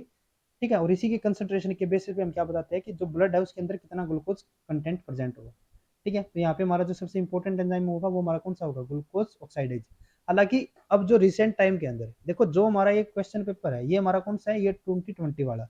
अभी जो रिसेंट हमारा ईयर कौन सा है 2024, तो अभी हमें जो रिसर्च पेपर देखने को मिले हैं उसके अंदर कुछ हमारे ऐसे ग्लूकोमीटर भी होते हैं जहाँ पे हेक्सोकाइनेज भी हमें देखने को मिला है, ठीक है। लेकिन जो मोस्ट कॉमनली हमें यहाँ पे जो ग्लूकोमीटर हमें देखने को मिलते हैं उसके अंदर हमारा जो सबसे इंपॉर्टेंट जो हमारा एंजाइम होगा वो हमारा कौन सा होगा, ग्लूकोज ऑक्साइडेज। तो इसीलिए हमारे यहाँ पे सेकंड ऑप्शन करेक्ट होता है। नेक्स्ट उसके बाद हमारे यहाँ पे क्वेश्चन आता है, during growth the diameter of a staphylococcus bacterial cell increases by 5%, the specific surface area defined as the surface area per unit volume. अब यहाँ पे क्या है कि एक हमारा यहाँ पे बैक्टीरिया में दिया हुआ है स्टेफाइलो बैक्टीरिया स्टेफाइलोकोकस, और स्टेफाइलोकोकस हमारा कैसा बैक्टीरिया होता है, ये हमारा सर्कुलर शेप का होगा, ठीक है, स्फेरिकल होगा। तो अब यहाँ पे क्या बोल रहा है कि जब इसकी यहाँ पे ग्रोथ हो रही थी तो जो इसका डायमीटर था ना वो क्या हो गया, वो हमारा यहाँ पे इंक्रीज हो गया 5%। तो इसकी वजह से जो ये इंक्रीज हुआ यहाँ पे, तो यहाँ पे मैं बताना है कि जो इसका स्पेसिफिक सरफेस एरिया होगा, स्पेसिफिक सरफेस एरिया उसके ऊपर क्या इफेक्ट आएगा वो मैं यहाँ पे बताना है, ठीक है। और स्पेसिफिक सरफेस एरिया हमारा क्या है इन्होंने यहाँ पे बताया हुआ है, इसके लिए मैं यहाँ पे फॉर्मूला दिया हुआ है, defined as surface area per unit volume, surface area per unit volume, ठीक है। अब ये क्या हो जाएगा, यानी कि जो इसका टोटल सरफेस एरिया होगा, ठीक है, surface area divided by volume, यही हमारा क्या होगा, जो हमारा surface area per unit volume, या फिर हम कह सकते हैं स्पेसिफिक सरफेस एरिया, ठीक है। तो इसके ऊपर हमारा क्या इफेक्ट आएगा वो मैं यहाँ पे बताना है। तो इसके लिए हम क्या करते हैं कि जो हमारे यहाँ पे इनिशियली, ठीक है, पहले तो क्या होगा इसके अंदर हमारा इंक्रीज हुआ है ना 5%, तो इनिशियली हमारा कुछ ना कुछ तो इसका यहाँ पे ऑलरेडी यहाँ पे डायमीटर होगा, ठीक है। तो यहाँ पे हम सपोज करके चलते हैं कि जो इसका रेडियस है ना वो कितना था, 1 मीटर का हो गया या फिर 1 यूनिट का हो गया, कुछ भी हम यहाँ पे ले सकते हैं इसको, जैसे कि मीटर हमने ले लिया इसको, ठीक है। मीटर इतना बड़ा तो हमारे यहाँ पे बैक्टीरिया नहीं होता, लेकिन फिर भी हम यहाँ पे इसको 1 मीटर लेके चल रहे हैं, जस्ट 1 यूनिट भी ले सकते हैं, कोई भी हम यहाँ पे यूनिट सकते हैं, ठीक है। इसका कोई हमारे यहाँ पे इसके ऊपर इफेक्ट नहीं होगा। तो जैसे कि हम यहाँ पे इसको 1 ही रख लेते हैं, बिना किसी यूनिट के हम यहाँ पे इसको लेके चल रहे हैं, ठीक है। तो यहाँ पे क्या होता है कि अगर हम यहाँ पे इसके रेडियस को 1 ले रहे हैं तो इसका जो डायमीटर होगा वो हमारा क्या हो जाएगा, 2 हो जाएगा। अब इसको हमने 1 क्यों लिया, ताकि हमारी इजी कैलकुलेशन यहाँ पे रहे। जैसे कि अगर हम यहाँ पे जो हमारा यहाँ पे स्फेरिकल होगा, स्फेरिकल शेप का जो टोटल सरफेस एरिया होता है उसका फॉर्मूला क्या रहता है, 4πr², ठीक है। तो यानी कि यहाँ पे हमारा आर आएगा ना रेडियस वाला, तो इसी को हमने यहाँ पे सिंप्लीफाई करने के लिए इसको क्या कर लिया, यहाँ पे 1 हमने रख लिया। अगर हम यहाँ पे कोई और वैल्यू रखते तो हमारे यहाँ पे कैलकुलेशन हमें करनी पड़ती, लेकिन 1 के लिए हमें यहाँ पे कोई ज्यादा कैलकुलेशन नहीं करनी पड़ेगी। तो ये हमारा क्या हो जाता है, इसका सरफेस एरिया हो गया, ठीक है। और इसकी जो वॉल्यूम होगी वो हमारी क्या हो जाएगी यहाँ पे πr³, ठीक है। तो ये इसका क्या हो जाएगा, ये हमारा हो जाएगा इसका specific surface area initial condition के अंदर। तो इनिशियल कंडीशन से हमारा इसका सरफेस एरिया यहाँ पे क्या आएगा, ये हमारे यहाँ पे 4π, ये हमारे यहाँ पे रेडियस कितनी है 1 हो गई, ये इसका स्क्वायर डिवाइडेड बाय π1³, ठीक है। तो ये हमारे यहाँ पे क्या हो जाएगा 4π, 1 का स्क्वायर 1 ही रहेगा, तो ये हमारे यहाँ पे 1 ही रहेगा। ये हमारे यहाँ पे पाई और 1 का क्यूब भी क्या आएगा, 1 का क्यूब भी 1 ही रहेगा। तो ये हमारे यहाँ पे कुछ भी हम ना भी लिखे तो भी कोई दिक्कत वाली बात है नहीं, यहाँ पे हमारा 1, ये भी हमारा 1 आ जाएगा, लिख भी देते हैं, ठीक है। तो अब यहाँ पे क्या हो जाएगा, ये पाई से पाई कैंसिल, 1 से 1 कैंसिल, तो ये हमारे यहाँ पे 4, ठीक है। तो यहाँ पे हमारा जो इनिशियल कंडीशन थी वहां पे हमारा जो टोटल सरफेस एरिया जो इसका आ रहा है स्पेसिफिक सरफेस एरिया, वो हमारा कितना आ रहा है 4 आ रहा है। अब क्या होता है कि इसके जो डायमीटर है, अब यहाँ पे ना पॉइंट आपको क्या ध्यान में रखना कि इसका डायमीटर यहाँ पे 5% इंक्रीज हुआ है। तो अगर इसका 5% यहाँ पे डायमीटर को हम इंक्रीज कर देते हैं, ठीक है, तो ये हमारा 2 का 5% क्या हो जाएगा, ये हमारे यहाँ पे 100, ये हमारे यहाँ पे 20, ये हमारे यहाँ पे 1/10, तो ये हमारा 0.1। तो इसका जो इंक्रीज हुआ है वो हमारा कितना हो गया 0.1 का। तो अब जो इसका डायमीटर होगा वो कितना हो गया, अब 2.1 हो गया, 0.1 का इंक्रीज हुआ ना। और अगर ये यहाँ पे इतना इंक्रीज हो जाता है तो यानी कि इसका जो रेडियस होगा वो हमारा कितना हो जाएगा, इसका हाफ, यानी कि 1.05, ठीक है। तो ये हमारे यहाँ पे क्या हो गया, जो ग्रोथ होने के बाद जो हमारे यहाँ पे बैक्टीरिया है उसका रेडियस। तो हमें क्या करना पड़ेगा, इसको जो फॉर्मूला रहेगा हमारा स्पेसिफिक सरफेस एरिया का उसके अंदर पुट करेंगे, ठीक है। फॉर्मूला क्या था हमारा, ये वाला फॉर्मूला था, तो ये यहाँ पे हमारा 4π, यहाँ पे हमारा 1.05 इसका स्क्वायर डिवाइडेड बाय पाई, ठीक है। और यहाँ पे हमारा 1.05 इसका क्यूब, ठीक है। तो ये पाई से पाई हमारा यहाँ पे कैंसिल, यहाँ पे हमारा 1.05 की 2 पावर है, यहाँ पे हमारी क्यूब है, तो यहाँ पे हमारी 2 पावर इसके साथ 2 के साथ तो हमारी कैंसिल हो जाएगी। तो यहाँ पे हमारा क्या बचेगा, ये तो हमारा कैंसिल हो चुका है, 2 वाली तो पूरी की पूरी पावर गई ना। तो हमारे नीचे की तरफ क्या बचेगा, सिर्फ हमारी एक पावर यहाँ पे इसके लिए बचेगी 1.05 की, ठीक है। तो ये हमारे पास यहाँ पे इक्वेशन आती है। अब क्या करता है, देखो पहले हमारा क्या हो रहा था, ये पहले हमारा 4/1 आ रहा था, अब ये हमारा कितना हो रहा है 1/1.05, ठीक है। तो अब इसकी वजह से क्या होगा कि जो यहाँ पे इसका स्पेसिफिक सरफेस एरिया होगा वो क्या हो जाएगा, यहाँ पे कम हो जाएगा। पहले तो 1 से डिवाइड करना था, अब 1.05 हो गया।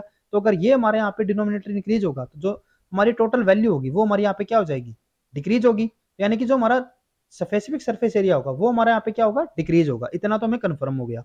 अब कितना यहाँ पे डिक्रीज होगा, अब देखो पहले हमारा क्या हो रहा था, ये 1 ही था सिर्फ यहाँ पे। अब ये यहाँ पे कितना इंक्रीज हुआ, ये हमारा इंक्रीज हुआ ना, ये हमारा कितना इंक्रीज हो गया, ये हमारा 5% का इंक्रीज हुआ। और अगर ये 5% यहाँ पे इंक्रीज होता है तो यानी कि जो हमारा स्पेसिफिक सरफेस एरिया होगा वो भी हमारा क्या हो जाएगा, 5% डिक्रीज हो जाएगा, ठीक है।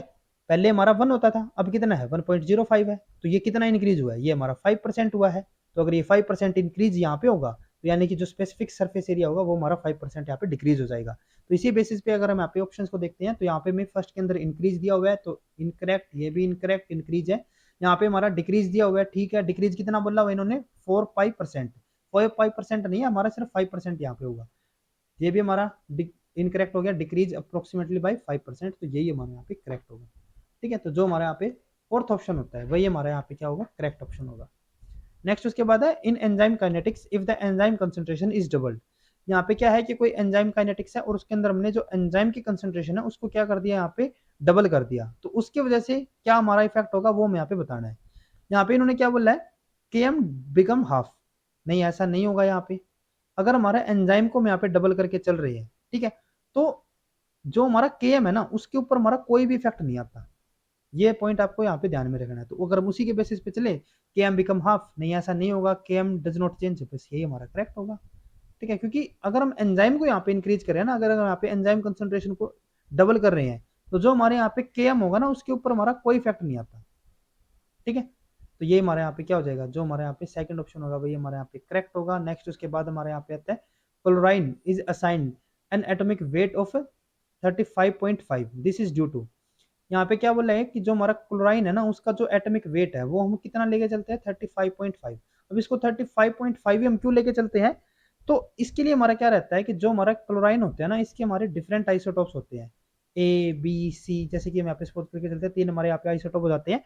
तो हम यहाँ पे क्या करते हैं कि इन तीनों का हम यहाँ पे एटॉमिक वेट काउंट करते हैं और जितना भी इनका एटॉमिक वेट आएगा उसका हम क्या कर देंगे, यहाँ पे एवरेज लेते हैं और उस एवरेज से हमारा क्या होगा, हम यहाँ पे क्लोराइन का एटॉमिक वेट को इसके लिए असाइन करके चलेंगे, ठीक है। तो जो इसका यहाँ पे एटॉमिक वेट हम डिटरमाइन करते हैं वो हम किसके बेस पे करते हैं, इसके आइसोटॉप्स के ऊपर। तो अगर हम यहाँ पे ऑप्शंस के लिए बात करें, none of the given option, देखते हैं कौन कौन से हमारे यहाँ पे ऑप्शन है। Presence of half of neutron, नहीं ऐसा नहीं है। प्रेजेंस ऑफ आइसोटॉप, बिल्कुल करेक्ट है। तो बस यही हमारा करेक्ट होगा, थर्ड ऑप्शन। उसके बाद हमारे यहाँ पे नेक्स्ट क्वेश्चन दिया हुआ है, trypsin cleave A protein at the, जो हमारा ट्रिप्सिन जो हमारा एंजाइम होता है ये हमारा किस टाइप का एंजाइम है, ये हमारा एक एंडोन्यूक्लियस एंजाइम है। तो ये जो हमारे यहाँ पे ट्रिप्सिन हमें दिया हुआ है ये हमारा प्रोटीन स्ट्रक्चर को कहाँ पे कट करता है वो हमें यहाँ पे बताना है, ठीक है। एंडोन्यूक्लियस है ना तो बीच में से ही कट करेगा, तो कहाँ पे कट करता है वो सिर्फ हमें यहाँ पे बताना है। तो जो हमारा यहाँ पे पॉलीपेप्टाइड होता है तो उसके अंदर जो हमारा ट्रिप्सिन होता है ना वो हमारा जो लाइसिन और आर्जिनिन, के आर यहाँ पे याद रख सकते हो या फिर आर के आप यहाँ पे रख सकते हो। तो जो हमारा आर के या फिर के आर जो होता है उसकी जो सी टर्मिनस जो होता है ना वहां पे ये क्या करेगा, कट करेगा। बस यहीं पे यही हमें यहाँ पे सिलेक्ट करना है। तो यहाँ पे मैं C terminus of the valine और आइसोल्यूशन, नहीं ऐसा नहीं होता, C terminus of the arginine और लाइसिन, बस यही हमारा करेक्ट होगा। सेकंड ऑप्शन हमारे यहाँ पे करेक्ट बनता है। उसके बाद नेक्स्ट हमारे यहाँ पे क्वेश्चन आता है, single strand DNA can be separated from the double stranded DNA efficient using. जो हमारे सिंगल स्ट्रैंड डीएनए है उसको हम डबल स्ट्रैंडेड डीएनए से किस तरीके से सेपरेट कर सकते हैं वो हमें यहाँ पे बताना है। तो अगर हम यहाँ पे ऑप्शंस को देखते हैं तो हमें यहाँ पे क्या दिया हुआ है, हाइड्रोफोबिक इंट्रैक्शन क्रोमेटोग्राफी। नहीं, ऐसा हमारा नहीं होता। हाइड्रोफोबिक इंट्रैक्शन हमारे किसके बेस पे बताएगी, जो हमारा पोलर और नॉन पोलर नेचर के बेसिस पे रहेगा। लेकिन जो हमारे यहाँ पे सिंगल स्ट्रैंड डीएनए है और जो हमारा डबल स्ट्रैंडेड डीएनए है इसकी जो पोलैरिटी यहाँ पे रहती है उसके ऊपर हमारा कोई इफेक्ट यहाँ पे नहीं होगा। क्योंकि हमें अगर सेपरेशन करनी है दो कंपाउंड्स की तो हम उसको किसके बेस पे करते हैं, उनकी फिजिकल केमिकल प्रॉपर्टीज के ऊपर। अब जो हमारे यहाँ पे डबल स्टैंडर्ड और जो हमारा सिंगल स्टैंडर्ड डीएनए है इनकी जो स्ट्रक्चर है वो हमारे यहाँ पे जरूर डिफरेंट है, लेकिन वो हमारी जो पोलर और नॉन पोलर वाली बात है ना वो उसके अंदर हमारा कोई डिफरेंस नहीं होगा, ठीक है। जो हमारा हाइड्रोफोबिक इंट्रैक्शन क्रोमेटोग्राफी है वो तो सिर्फ क्या करती है, पोलर और नॉन पोलर बेसिस पे उनको सेपरेट करेगी, लेकिन इनके बीच में तो कोई डिफरेंस ऐसा है नहीं। तो इसीलिए ये हमारी यहाँ पे टेक्निक यूज नहीं होगी। आरपीएलपीएलसी यानी कि जो हमारा रिवर्स फेज एचपीएलसी रहेगा ये भी हमारे यहाँ पे यूज हम नहीं कर सकते, ठीक है। ये भी हमारे किसके ऊपर होती है, जो हमारे पोलर नेचर होगा इसी के ऊपर ही। यूरिया पेज ये भी हम यहाँ पे नहीं कर सकते। नेक्स्ट उसके बाद हमारे यहाँ पे आता है हाइड्रोक्सी पेटाइट क्रोमेटोग्राफी, ये हमारा बिल्कुल करेक्ट होता है। देखो जो हाइड्रोक्सी पेटाइट होते हैं ना, ये हमारे क्या रहते हैं, हम यहाँ पे इनको वॉल्स के साथ यहाँ पे अरेंज कर देते हैं। अब क्या होगा कि जो हमारा सिंगल स्टैंड डीएनए है वो हमारा क्या है, एक सिंगल स्टैंड है, डबल स्टैंडर्ड में क्या हो जाएगा, ये हमारे डबल स्टैंडर्ड हो जाते हैं। अब जैसे कि हमें पता है कि जो हमारा सिंगल स्टैंड है इसके अंदर जो हमारे फॉस्फेट जो हमारे ग्रुप होंगे नेगेटिव जिनके ऊपर हमारा चार्ज होता है, ये हमारे क्या होंगे, एक्सपोज्ड होंगे। और इन्हीं एक्सपोजन की वजह से क्या होता है कि जो हमारे यहाँ पे डबल स्टैंडर्ड की अगर मैं बात करूँ तो इनके अंदर जो हमारे यहाँ पे फॉस्फेट ग्रुप है जो नेगेटिव चार्ज है वो हमारा इंटीरियर में है। और इसी की वजह से जो हमारे यहाँ पे हाइड्रोक्सीपेटाइट जो हमारे ग्रुप होते हैं ना, उसके साथ क्या होगा कि जो हमारे डबल स्टैंडर्ड डीएनए है वो हमारे इसके साथ यहाँ पे बाउंड हो जाते हैं। लेकिन जो सिंगल स्टैंड है उनके अंदर क्योंकि फॉस्फेट आयन हमारे यहाँ पे क्या है, एक्सपोज्ड है। और एक्सपोज्ड होने की वजह से क्या होता है कि जो यहाँ पे हमारे हाइड्रोक्सीपेटाइट है उनके साथ जो हमारे सिंगल स्टैंड डीएनए है वो हमारे इसके साथ यहाँ पे बाउंड नहीं हो पाते, या फिर लेस लाइकली इसके साथ लेस कंपेटिबली क्या होंगे, वो इसके साथ यहाँ पे बाउंड होते हैं, तो वो हमारे यहाँ पे क्या हो जाएंगे, रिमूव आउट हो जाएंगे, इल्यूट हो जाएंगे पहले। और जो हमारे डबल स्टैंडर्ड वाले हैं वो इसके साथ यहाँ पे बाउंड रहेंगे। ठीक है, बाद में हम इसके पीएच वगैरह को चेंज करके यहाँ पे इनको रिमूव कर सकते हैं, कंडीशंस को चेंज करके। तो इसीलिए हमारे यहाँ पे जो करेक्ट ऑप्शन बनेगा वो हमारा कौन सा होगा, फोर्थ ऑप्शन। नेक्स्ट उसके बाद हमारे यहाँ पे क्वेश्चन आता है ए मिक्सचर ऑफ होमोटेट्रामर एक्स। एक हमारे यहाँ पे एक्स है जो कि हमारा क्या हो जाएगा, एक होमोटेट्रामर है। ठीक है, क्या है कि हमारा यहाँ पे एक होमोटेट्राम एक्स टेट्रामर हो गया, ठीक है, एंड ए हेट्रोडाइमर, एक हमारे यहाँ पे हेट्रोडाइमर है वाई। ठीक है, with identical molecular weight were resolve on STS page. इनका जो मोलिकुलर वेट है वो क्या है, सेम होगा, आइडेंटिकल है ना, तो सेम इनका मोलिकुलर वेट हो गया। अब क्या होता है, it gives 3 band on the gel with the molecular weight of 40 kilo dalton, 60 kilo dalton and 100 kilo dalton. अब यहाँ पे हमें क्या देखने को मिलता है कि जब हमने इसको रन करवाया तो वहां पे हमें 40 किलो डाल्टन, 60 किलो डाल्टन और 100 किलो डाल्टन के हमें यहाँ पे 3 बैंड देखने को मिलते हैं। The native molecular weight in kilo dalton of the homotetramer X is, जो हमारे यहाँ पे एक्स होगा इसका जो मोलिकुलर वेट होगा वो हमें यहाँ पे बताना है बस। तो यहाँ पे देखो इन्होंने क्या बोला हुआ है कि जो हमारा एक्स और वाई है ना, इनका जो टोटल मोलिकुलर वेट होगा वो हमारा सेम है, क्लियर है। अब सेम उसके अलावा इन्होंने क्या बताया कि जो हमारा एक्स है ना वो हमारा क्या यहाँ पे होमोटेट्रामर है। होमोटेट्रामर का मतलब क्या हो गया कि इसके अंदर हमारी जो एक पर्टिकुलर सब यूनिट होगी ना, एक हमारी जो सब यूनिट है उसी की 4 कॉपी हमें यहाँ पे देखने को मिलेगी। जो हमारा हेट्रोडाइमर है इसके अंदर क्या होगा कि यहाँ पे सिर्फ हमारी 2 ही कॉपी होंगी, और 2 कॉपी भी हमारी कैसी होंगी, एक हमारी ए कॉपी, एक सब यूनिट ए हो सकती है और दूसरी हमारी यहाँ पे बी, दोनों अलग अलग सब यूनिट होंगी। जैसे कि यहाँ पे तो हमारी चारों की चारों सेम सब यूनिट थी, यहाँ पे हमारी 2 सब यूनिट होंगी और दोनों की दोनों क्या होंगी, डिफरेंट होंगी। ठीक है, और इनका मोलिकुलर वेट यहाँ पे हमें सेम दिया हुआ है। तो सिर्फ हमें यहाँ पे करना क्या है, अब देखो यहाँ पे हम एक एक को लेके चलते हैं। जैसे कि अगर हम यहाँ पे सपोज करके चलते हैं कि जो हमारा होमोटेट्रामर है, अब इसके अंदर हमारी एक ही सब यूनिट होंगी और उसकी 4 कॉपी होंगी, तो यहाँ पे हम सपोज करके चलते हैं कि जो हमारा होमोटेट्रामर है ना वो हमारा इसी सब यूनिट का बना हुआ है। तो यानी कि 40 इंटू 4 ये हमारा कितना हो गया टोटल, इसका 160 हो गया। एक ही सब यूनिट है और उसकी 4 कॉपी है, तो टोटल इसका मोलिकुलर वेट कितना हो गया, 160 हो गया। और बाकी हमारे पास 2 बचते हैं, वो कौन कौन सी सब यूनिट है, 60 और 100। और हमने क्या बताया था, बस जो दो हमारे यहाँ पे दोनों सब यूनिट होंगी वे हमारी डिफरेंट होंगी, तो ये हमारा 100, ये हमारा 60, तो टोटल इसका मोलिकुलर वेट कितना हो गया, 160, जो कि इसके इक्वल आ रहा है। तो इसका मतलब क्या होता है कि जो हमारा होमोटेट्रामर है एक्स होगा, इसका मोलिकुलर वेट कितना होगा यहाँ पे, 160 ही होगा। और ये हमारा किस सब यूनिट का बना होगा, 40 वाले का। तो इसलिए हमारे यहाँ पे करेक्ट ऑप्शन कौन सा होगा, फर्स्ट ऑप्शन। बाकी अगर हम यहाँ पे लेके चलते हैं ऑप्शन को, जैसे कि हमारा यहाँ पे 60 दिया हुआ है, तो 60 इंटू 4 हमारा कितना हो गया, 240। और अगर हम यहाँ पे 100 और 40 को हम यहाँ पे अगर ऐड करके चल रहे हैं, या फिर हम यहाँ पे 40 और 60 को अगर हम यहाँ पे ऐड करें किसी भी कॉम्बिनेशन में, हमारा 240 तो यहाँ पे नहीं बनेगा। नेक्स्ट उसके बाद अगर हम यहाँ पे 100 वाले को लेके चलते हैं, तो 100 इंटू 4 ये हमारा 400 हो जाएगा। और 400 तो हमारे यहाँ पे 60 और 40 से नहीं आएगा, तो इसीलिए हमारे यहाँ पे जो फर्स्ट ऑप्शन होगा 160 वाला वही हमारे यहाँ पे करेक्ट ऑप्शन बनता है। उसके बाद नेक्स्ट हमारे यहाँ पे क्वेश्चन है, the molecular weight of valine and serine are 117 dalton and 105 dalton. यहाँ पे मैं क्या दिया हुआ है कि एक हमारा वेलाइन है, एक हमारे यहाँ पे सीरीन हो गया, इनका मोलिकुलर वेट हमें यहाँ पे गिवन है। एक हमारा कितना है 117 और एक हमारे यहाँ पे 105 Dalton respectively. Valine and serine form A dipeptide. अब इन्होंने क्या किया कि वेलाइन और जो हमारा सीरीन है इन्होंने एक डाइपेप्टाइड की यहाँ पे फॉर्मेशन की। The molecular weight of the dipeptide is, अब जो ये डाइपेप्टाइड है इसका मोलिकुलर वेट हमें यहाँ पे बताना है। तो अगर हम यहाँ पे डाइपेप्टाइड की बात करें तो डाइपेप्टाइड के अंदर क्या होगा कि इनके बीच में यहाँ पे एक पेप्टाइड बॉन्ड की फॉर्मेशन होगी। ठीक है, देखो इसका वेट कितना था 117, इसका कितना था 105 था। तो इनके बीच में क्या हो रहा है, एक पेप्टाइड बॉन्ड की फॉर्मेशन होगी, और पेप्टाइड बॉन्ड की जब फॉर्मेशन होती है तो वहां पे क्या होगा कि H2O हमारा एक रिलीज होगा। और H2O का मोलिकुलर वेट कितना होता है 18 होगा। तो यानी कि अगर हम यहाँ पे इन दोनों को मोलिकुलर वेट को ऐड कर देते हैं तो कितना हो गया, 2 हो गया। लेकिन इसमें से क्या हुआ, 18 तो हमारे यहाँ पे रिमूव हो गया ना वाटर के साथ, ठीक है। तो यहाँ पे हमारा कितना हो गया इसका मोलिकुलर वेट, इसका टोटल मोलिकुलर वेट होगा 204, तो इसीलिए हमारे यहाँ पे फर्स्ट ऑप्शन करेक्ट होगा। उसके बाद नेक्स्ट हमारे यहाँ पे क्वेश्चन आता है what is the correct value of x.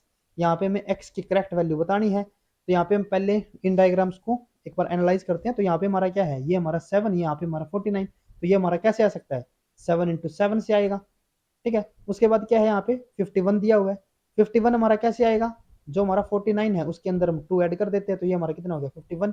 उसके बाद हमारे यहाँ पे क्या दिया हुआ है 255, और ये हमारा कैसे आ सकता है, जब हम इसको 5 के मल्टीपल कर देंगे, तो यहाँ पे हमारा क्या हो जाएगा 255, ठीक है।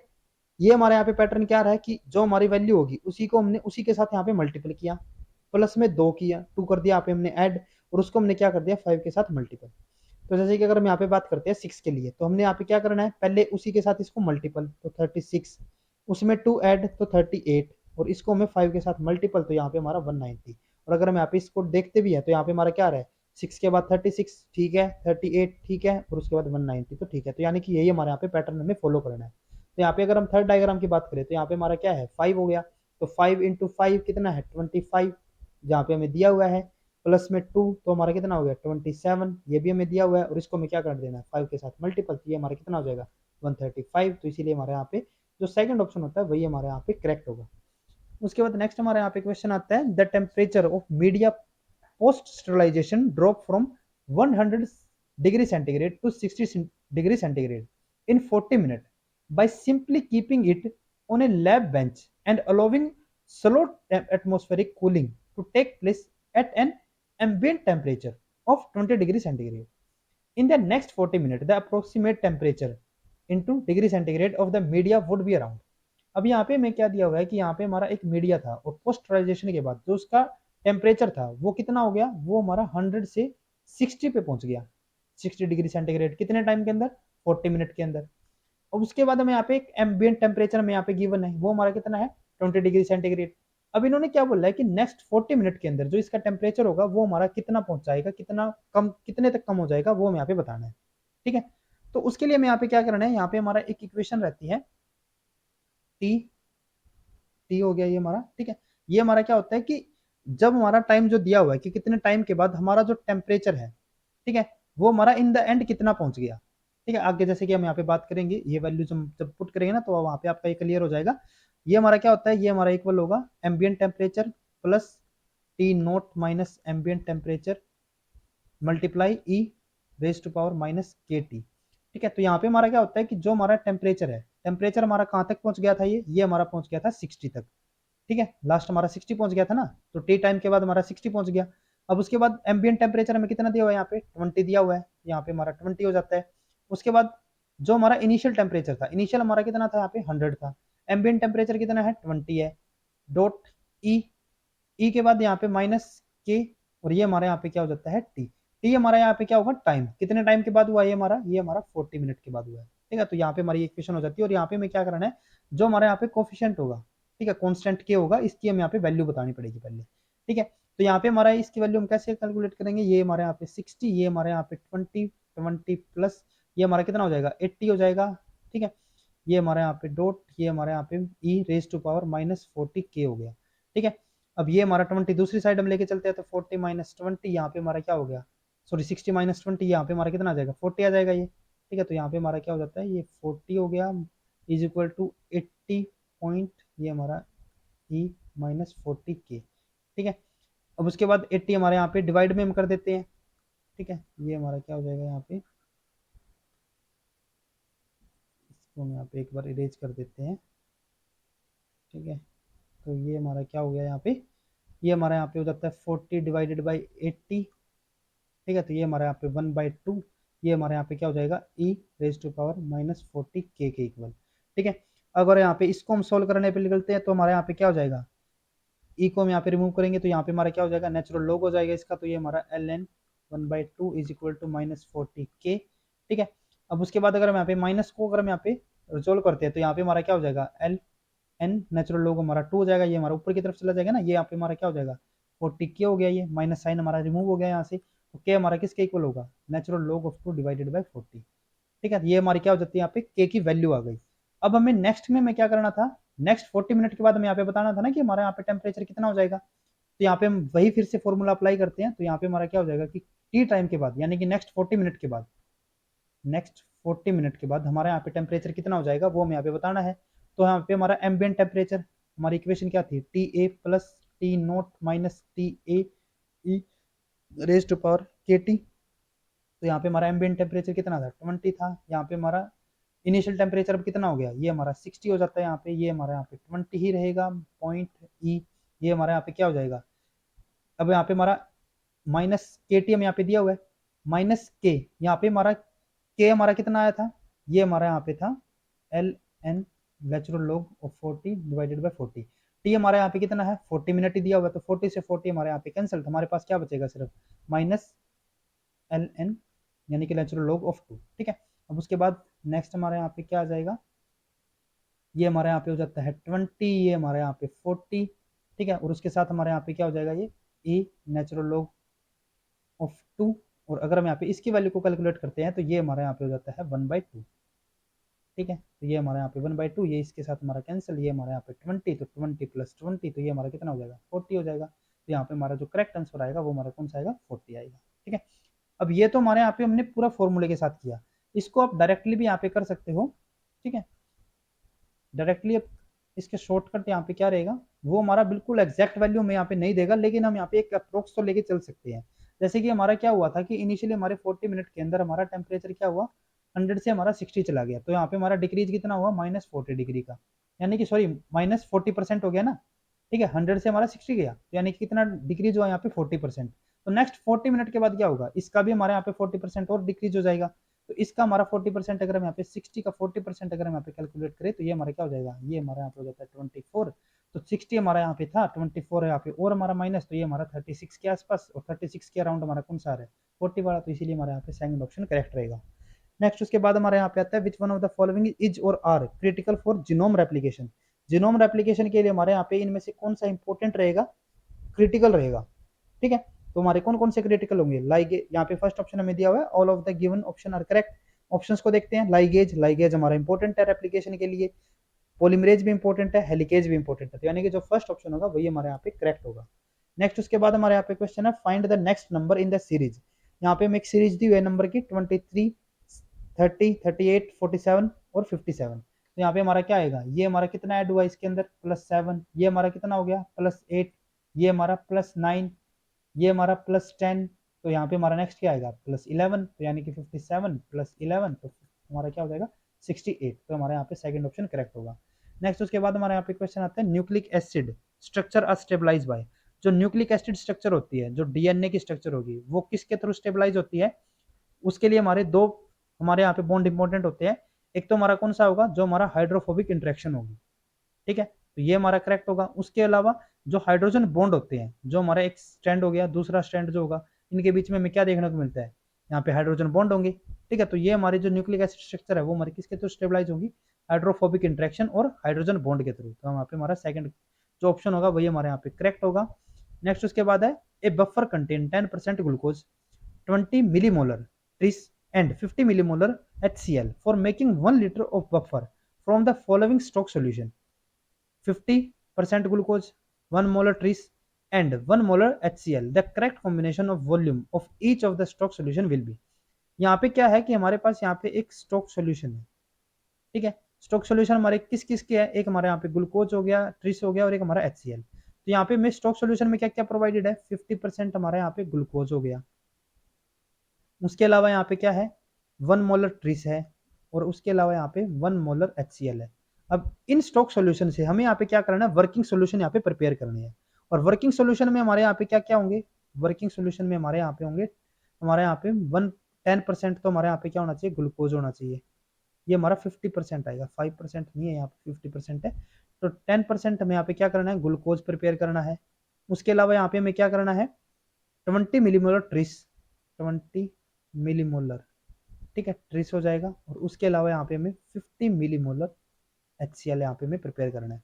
ठीक है, तो उनके लिए हमारी क्या क्या कंसंट्रेशन होगी वो हमें यहाँ पे बतानी है, जो कि हमें डिफरेंट ऑप्शन के अंदर प्रोवाइडेड है। तो सबसे पहले हम बात करते हैं ग्लूकोज के लिए। तो इस टाइप का अगर हमारा कोई क्वेश्चन आता है ना, तो डायरेक्टली आपको वहाँ पे क्या करना है, जो हमारा M1V1 इक्वल टू M2V2 हमारा फॉर्मूला होता है ना, वही अप्लाई कर देना है सिंपली। तो यहाँ पे अगर हम जैसे कि ग्लूकोज के लिए भी बात करते हैं तो परसेंटेज में हमें वही यहाँ पे अप्लाई करना है। जैसे कि हमारा यहाँ पे क्या हो गया, यहाँ पे हमारा होगा पहले परसेंट की अगर हम यहाँ पे बात करें, जो हमारा वर्क जो स्टॉक सोल्यूशन है, स्टॉक सोल्यूशन हमारा कितना है 50% वाला है, तो यहाँ पे हम 50 कर देते हैं। अब इसकी हम कितनी वॉल्यूम यहाँ पे ले, जो हमारा स्टॉक सोल्यूशन है ना, इसकी हम यहाँ पे वॉल्यूम बतानी है कि इसकी कितनी वॉल्यूम ले कि जो हमारा वर्किंग सोल्यूशन है वो हमारा 1 लीटर इतनी इतनी कंसेंट्रेशन में हमारे यहाँ पे प्रिपेयर हो जाए। तो इसकी हम यहाँ पे लीटर में अगर हम यहाँ पे वैल्यू की बात करते हैं, हमें यहाँ पे ऑप्शन किस में दिए हुए हैं, एमएल के अंदर। तो इसको हम क्या कर लेते हैं, जो हमारे यहाँ पे वर्किंग सोल्यूशन हम 1 लीटर यहाँ पे प्रिपेयर कर रहे थे ना, उसको हम एमएल के अंदर कन्वर्ट करते हैं, यानी कि 1000 एमएल हो जाएगा। तो जो हमारे यहाँ पे स्टॉक सोल्यूशन है उसमें से हम कितना एमएल यहाँ पे सोल्यूशन ले कि हमारा यहाँ पे क्या हो जाए 10% वाला हमारा यहाँ पे 1000 ml यहाँ पे हमारा सोल्यूशन प्रिपेयर हो जाए। तो बस इनके अंदर यहाँ पे मैं वैल्यू पुट कर ही दी, तो यहाँ पे हमारा V1 क्या हो जाएगा 10 इंटू 1000 डिवाइडेड बाई 50। तो यहाँ पे हमारा ये इसके साथ कैंसिल आउट, ये हमारा यहाँ पे 2, तो ये हमारा क्या हो जाएगा 200। और 200 क्या हो जाएगा एमएल हो जाएगी, क्योंकि यहाँ पे हमने इसको किस में कन्वर्ट कर दिया था एमएल के अंदर। तो यहाँ पे हमारा क्या हो जाएगा, जो हमारा फर्स्ट होगा यहाँ पे ग्लूकोज, ग्लूकोज हमारा कितना हो जाएगा 200 ml। ठीक है, तो हमारे यहाँ पे जो थर्ड और फोर्थ ऑप्शन है ये तो हमारे यहाँ पे ऑलरेडी एलिमिनेट हो ही गए। उसके बाद अगर हम यहाँ पे बात करते हैं नेक्स्ट ट्रिस के लिए, यहाँ पे हमारा नेक्स्ट क्या दिया हुआ है, ट्रिस दिया हुआ है। तो ट्रिस के लिए हमें यहाँ पे फिर से वही M1V1 is equal to M2V2। M1 हमारे यहाँ पे क्या हो जाएगा, जो हमारे यहाँ पे स्टॉक सोल्यूशन होगा, स्टॉक सोल्यूशन की हमारे यहाँ पे कंसेंट्रेशन क्या दी हुई है 1 मोलर। ठीक है, उसके बाद जो हमारे यहाँ पे वॉल्यूम है, वॉल्यूम तो हमें यहाँ पे कैलकुलेट करनी थी V1। उसके बाद जो हमारे यहाँ पे M2 जो हमारे यहाँ पे वर्किंग सोल्यूशन है उसकी हमें यहाँ पे कंसेंट्रेशन क्या दी हुई है 20 मिली मोलर। और यहाँ पे हमने जो स्टॉक सोल्यूशन था उसकी कंसेंट्रेशन हमने किस में लिखी हुई है मोलर के अंदर। तो पहले तो इनकी जो यूनिट होगी वो हमें सेम करनी पड़ेगी। तो इसको हम क्या कर देते हैं 1 मोलर को हम यहाँ पे 1000 मिली मोलर में कन्वर्ट कर देते हैं। तो ये हमारा यहाँ पे क्या हो जाएगा 20 मिली मोलर, ये हमारा 1000।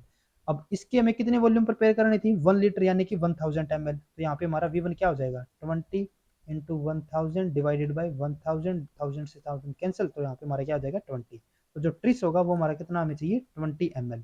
नेक्स्ट उसके बाद हमारा यहाँ पे आता है लास्ट जो हमारा यहाँ पे बच गया HCl।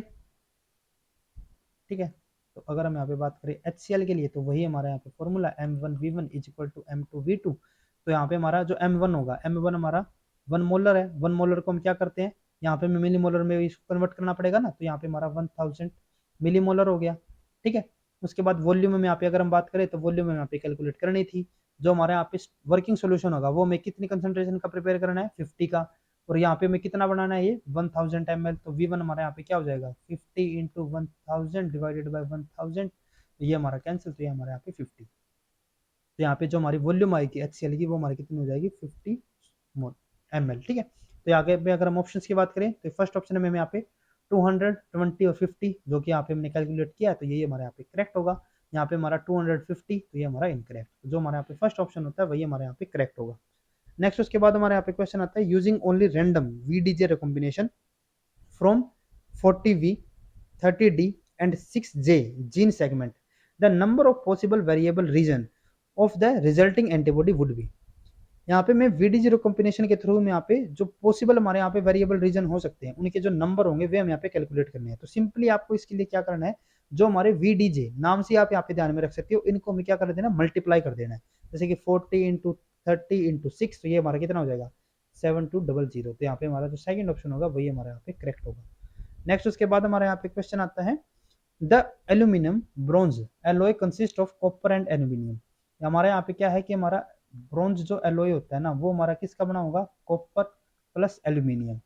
और उसका हमारे यहाँ पे क्या बताया है कि जो हमारा इनका रेशो है ना वो हमारा कितना है 10:1। तो हमारा कॉपर कितना हो गया 10 और ये हमारा 1 होगा, इस रेशो में हमारे यहाँ पे प्रेजेंट होते हैं। ठीक है, बाई वेट। ठीक है, 10:1 बाई वेट हो गया। If an object made of this alloy way 77 kilogram. अब क्या है कि जो हमारा एलॉय है ना वो हमारा कितना है 77 kg का हो गया। ठीक है, तो उसके लिए हमें क्या बताना है how many kg of aluminium does it contain. तो ये जो हमारा एलॉय है ना इसके अंदर हमारा एल्यूमिनियम कितना होगा वो हमें यहाँ पे सिंपली बताना है। तो इसको हम क्या कर देते हैं, इनकी जो यहाँ पे रेशो थी वो हमारी क्या थी 10:1 थी, तो यहाँ पे हम इसको 10x ये हमारा 1x इसको हम ऐड कर देते हैं। तो टोटल हमारा कितना है ये हमारा 77 हमें यहाँ पे दिया हुआ है, तो ये हमारा क्या हो गया 11x। 77, तो x हमारे यहाँ पे क्या हो जाएगा 7 आ जाएगा। तो ये हमारा कितना हो गया, जो हमने यहाँ पे एल्यूमिनियम लिया था ना, ये हमारा कितना था 1x, ये हमारा कितना था 10x, तो x हमारा कितना आ गया 7, तो ये हमारा कितना हो जाएगा, ये हमारा 7 हो जाएगा, ये हमारा 70, और 70 प्लस 7 कितना होगा हमारा 77, जो कि हमें गिवन भी था। ठीक है, तो यहाँ पे मैं बताना किसके लिए था, एल्यूमिनियम के लिए, तो एल्यूमिनियम हमारा यहाँ पे कितना होगा 7 kg होगा, तो इसीलिए हमारे यहाँ पे थर्ड ऑप्शन करेक्ट होगा। नेक्स्ट हमारे यहाँ पे क्वेश्चन आता है, choose the correct alternative from the series on the right to complete the missing figure in the series on the left. यहाँ पे मैं क्या बताना है कि जो हमारा यहाँ पे ये जो फिगर होगी ना, ठीक है, यहाँ पे हमारी कौन सी फिगर आएगी इन चारों में से, वो हमें यहाँ पे बताना है।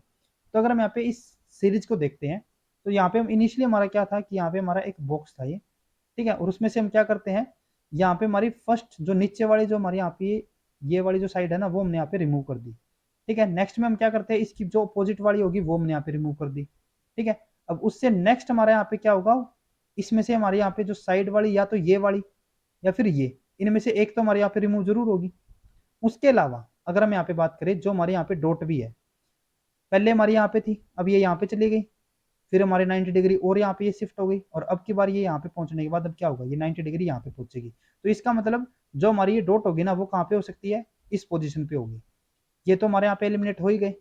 अब अगर मैं इनकी बात करूं, तो यहाँ पे हमने क्या बताया था कि जो हमारी ये साइड है ना, ये जो हमारी यहाँ पे 3 साइड जो दी हुई है, इसमें से हमारी एक साइड यहाँ पे जरूर रिमूव होगी। ठीक है, और वो या तो ये वाली होगी या फिर ये वाली। और अगर हम यहाँ पे इनमें से देखते हैं, तो यहाँ पे हमारा, यहाँ पे तो हमें ऐड करके दे दी एक और, ये मैं यहाँ पे शिफ्ट कर दी ना, यहाँ पे ये शिफ्ट कर दी, तो ये तो हमारा पॉसिबल नहीं होगा।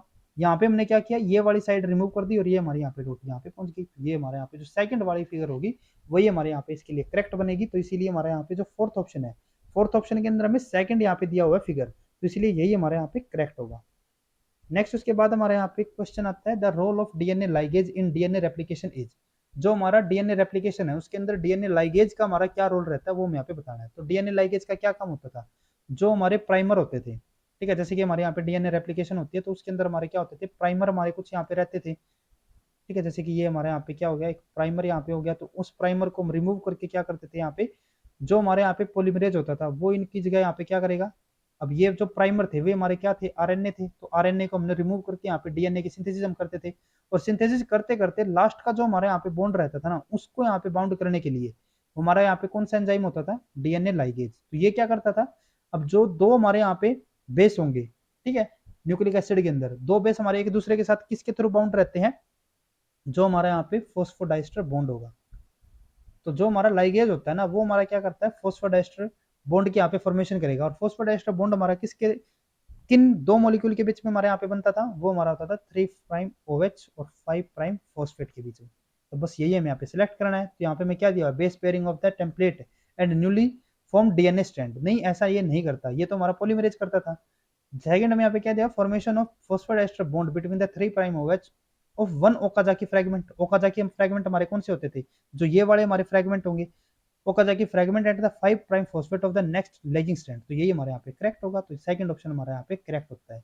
नेक्स्ट उसके बाद है यहाँ पे addition of new nucleotide to the lagging strand. नहीं, ये इसका काम नहीं होता, ये हमारा जो हमारे पॉलीमरेज होगा उस एंजाइम का काम होगा। Addition of new nucleotide to the leading strand, तो ये भी हमारे यहाँ पे नहीं होगा, तो इसीलिए हमारे यहाँ पे जो सेकंड ऑप्शन होता है वही हमारे यहाँ पे करेक्ट होगा।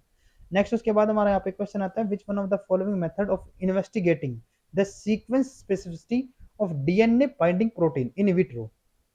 जो हमारे डीएनए जो और उसके अलावा जो बाइंडिंग प्रोटीन होगी, इनके बीच की अगर हमें इंटरेक्शन को यहाँ पे स्टडी करना है, तो उसके लिए हमारी कौन सी टेक्निक हम यूज करेंगे, वो हमें यहाँ पे बताना है। तो इसके लिए हमारी जो सबसे फेमस जो हमारी यहाँ पे टेक्निक होती है, वो हमारी होगी डीएनए फुट प्रिंटिंग।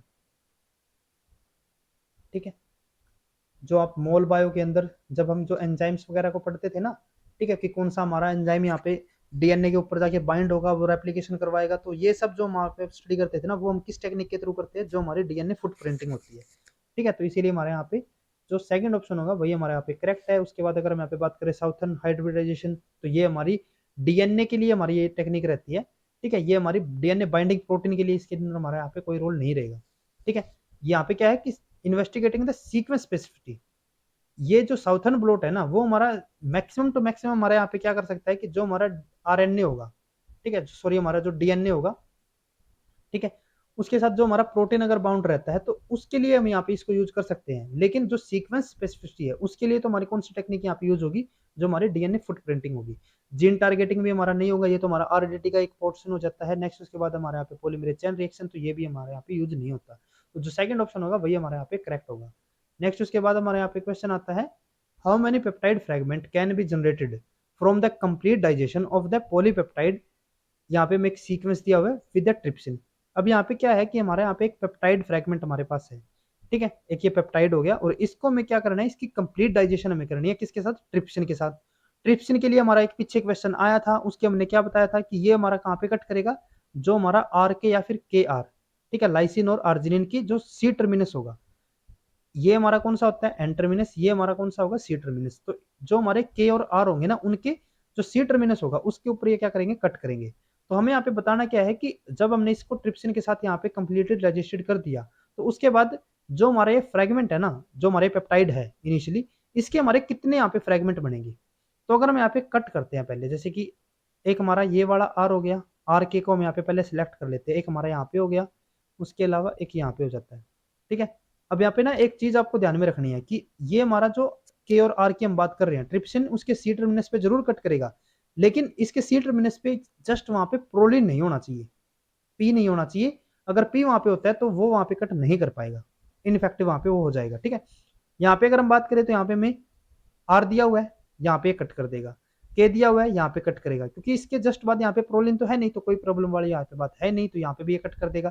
तो हमारे फ्रेगमेंट कौन कौन से बनेंगे, एक हमारा ए फ्रेगमेंट, एक हमारा यहाँ पे बी फ्रेगमेंट, एक हमारा सी फ्रेगमेंट, एक हमारा डी फ्रेगमेंट। तो 4 फ्रेगमेंट यहाँ पे बनेंगे, तो इसलिए सेकंड ऑप्शन हमारा यहाँ पे करेक्ट होगा।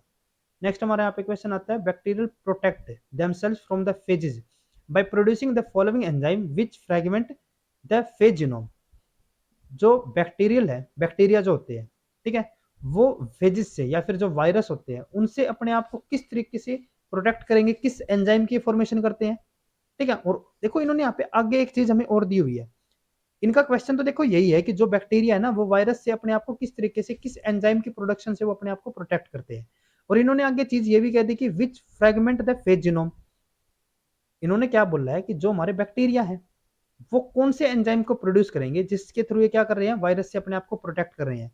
और इन्होंने यहाँ पे इतनी चीज भी बता दी कि जो ये एंजाइम को प्रोड्यूस करेंगे ना, वो क्या करेगा, जो हमारा वायरल जीनोम होगा, ये वायरस है, इसका जो जीनोम होगा उसको क्या कर देगा, फ्रेगमेंट के अंदर कट कर देगा, अलग अलग फ्रेगमेंट उसके शॉर्ट्स वहां पे क्या कर देगा, फ्रेगमेंट वो बना देगा। और ये काम कौन कर सकता है, हमारा जो हमारा एंडोन्यूक्लियस होगा। तो बस जो हमारे यहाँ पे सेकंड ऑप्शन होगा वही हमारे यहाँ पे करेक्ट होगा। नेक्स्ट उसके बाद हमारे यहाँ पे क्वेश्चन आते हैं, the genetic codon is triplet and there are 64 codon.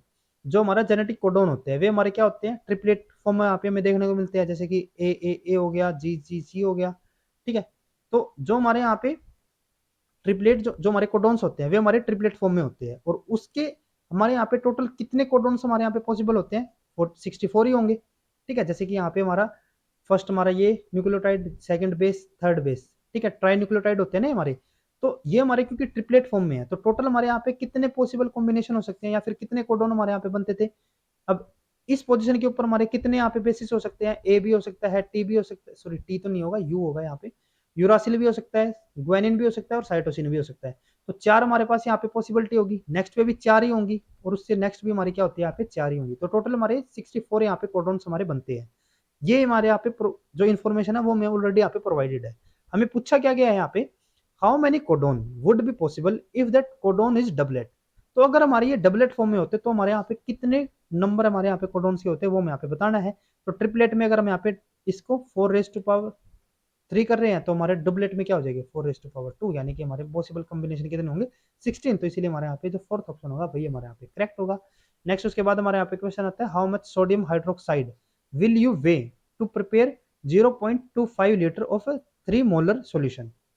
यहाँ पे में क्या है कि हमारे यहाँ पे NaOH का हमें क्या करना है, 0.2 लीटर 25 लीटर हमें यहाँ पे सोल्यूशन प्रिपेयर करना है, और कितने पावर का, कितने कंसंट्रेशन का, 3 मोलर का। तो हमें यहाँ पे क्या करना पड़ेगा, जो हमारे यहाँ पे NaOH है, पहले हमें यहाँ पे इसका मोलिकुलर वेट हमें कैलकुलेट करना पड़ेगा, जो कि हमारा कितना होता है 40। तो यहाँ पे मैं क्या कर देना है, सिंपली जो इसका मोलिकुलर वेट है, जितना हमें यहाँ पे सोल्यूशन प्रिपेयर करना है, ठीक है, लीटर के अंदर हम यहाँ पे इसको लिखेंगे, और मल्टीप्लाई जितनी पावर का हम यहाँ पे या फिर जितनी कंसंट्रेशन का यहाँ पे हमें सोल्यूशन प्रिपेयर करना है वो भी मोलर के अंदर। ठीक है, ये हमारा क्या हो जाएगा यहाँ पे कंसंट्रेशन, और ये किसके अंदर, मोलर के अंदर। तो बस इसका मोलिकुलर वेट कितना है ग्राम के अंदर, हम इसको लिख के तो 40, कितना प्रिपेयर करना है हमें 0.25 लीटर, लीटर में हमें लिखना है ना, और कितनी पावर का 3 मोलर का, तो बस इसको यहाँ पे मल्टीपल कर देते हैं, तो ये हमारा कितना हो जाएगा, ये हमारा यहाँ पे 10, ये हमारा यहाँ पे 3 यानी कि 30 ग्राम। बस यहाँ पे हमारा जो फर्स्ट ऑप्शन होगा वही हमारा यहाँ पे करेक्ट होगा। नेक्स्ट उसके बाद हमारे यहाँ पे क्वेश्चन है, student made 0.15 m solution, molar solution of copper sulphate, the absorbance of the solution was found to be 0.3 when using a cuvette with a path length of 1 centimeter. Copper sulfate solution made by second student given an absorbance of 0.45 using the same cuvette and the same wavelength. What is the concentration of the copper sulfate solution made by the second student? अब यहाँ पे क्या है कि एक यहाँ पे a student था, एक यहाँ पे बी स्टूडेंट है। जो यहाँ पे ए स्टूडेंट है उसने क्या किया, यहाँ पे कॉपर सल्फेट का एक सोल्यूशन बनाया, ठीक है, और कितनी कंसंट्रेशन का बनाया 0.15 का, इसकी कंसंट्रेशन हमें क्या दे दी यहाँ पे 0.15 मोलर। ठीक है, अब क्या है कि उसने इस कंसंट्रेशन वाली जो है हमारे यहाँ पे सोल्यूशन है उसकी यहाँ पे उसने एब्जॉर्बेंस को चेक किया, तो एब्जॉर्बेंस यहाँ पे कितनी आई उसकी 0.3 आई, एब्जॉर्बेंस कितनी हो गई 0.3 हो गई। और यहाँ पे जो पाथ लेंथ है वो हमें यहाँ पे कितनी दी हुई है, लेंथ हमारे यहाँ पे क्यूबेट लेंथ हो गई 1 सेंटीमीटर। ठीक है, तो जो हमारा एब्जॉर्बेंस का फॉर्मूला होता है ना वो हमारा क्या रहता है, वो हमारा होगा A is equal to ECL। ठीक है, तो यहाँ पे हमारा जो कोफिशिएंट होगा, ठीक है, एब्जॉर्बेंस कोफिशिएंट, उसकी हम यहाँ पे वैल्यू कैलकुलेट करके देखते हैं। पहले देखो एब्जॉर्बेंस हम यहाँ पे प्रोवाइडेड है 0.3 हो गया, जो हमारे यहाँ पे एब्जॉर्बिटिविटी होगी वो हमें यहाँ पे पता नहीं है, उसको तो हम यहाँ पे कैलकुलेट कर लेते हैं कोफिशिएंट को। ठीक है, कंसंट्रेशन हमें यहाँ पे कितनी दी हुई है 0.15, और यहाँ पे हमारी जो लेंथ है वो कितनी है 1, तो यहाँ पे हमारा जो कोफिशिएंट होगा उसकी हमारी वैल्यू क्या हो जाएगी यहाँ पे 0.3, ये यहाँ पे रहेगा, ये हमारा क्या हो जाएगा 0.15 ही रहेगा। तो इसको हम दूसरी साइड लेके जाएगी तो क्या हो जाएगा, डिवाइड हो जाएगा, तो इसके साथ डिवाइड किया तो ये हमारा कितना हो गया 2, तो यानी कि जो हमारे यहाँ पे कोफिशिएंट है उसकी वैल्यू हमारी कितनी आ गई 2 आ गई। ठीक है, अब जो हमारे यहाँ पे नेक्स्ट स्टूडेंट है उसने भी क्या किया, यहाँ पे कॉपर सल्फेट यहाँ पे सोल्यूशन प्रिपेयर किया। ठीक है, और अब की बार क्या होता है कि उसने सेम क्यूवेट को यहाँ पे यूज किया, तो लेंथ यहाँ पे क्या होगी 1 सेंटीमीटर ही रहेगी। ठीक है, और अब क्या होता है कि जो एब्जॉर्बेंस है ना वो कितनी आई है अब 0.45, ये यहाँ पे एब्जॉर्बेंस निकल के आई है।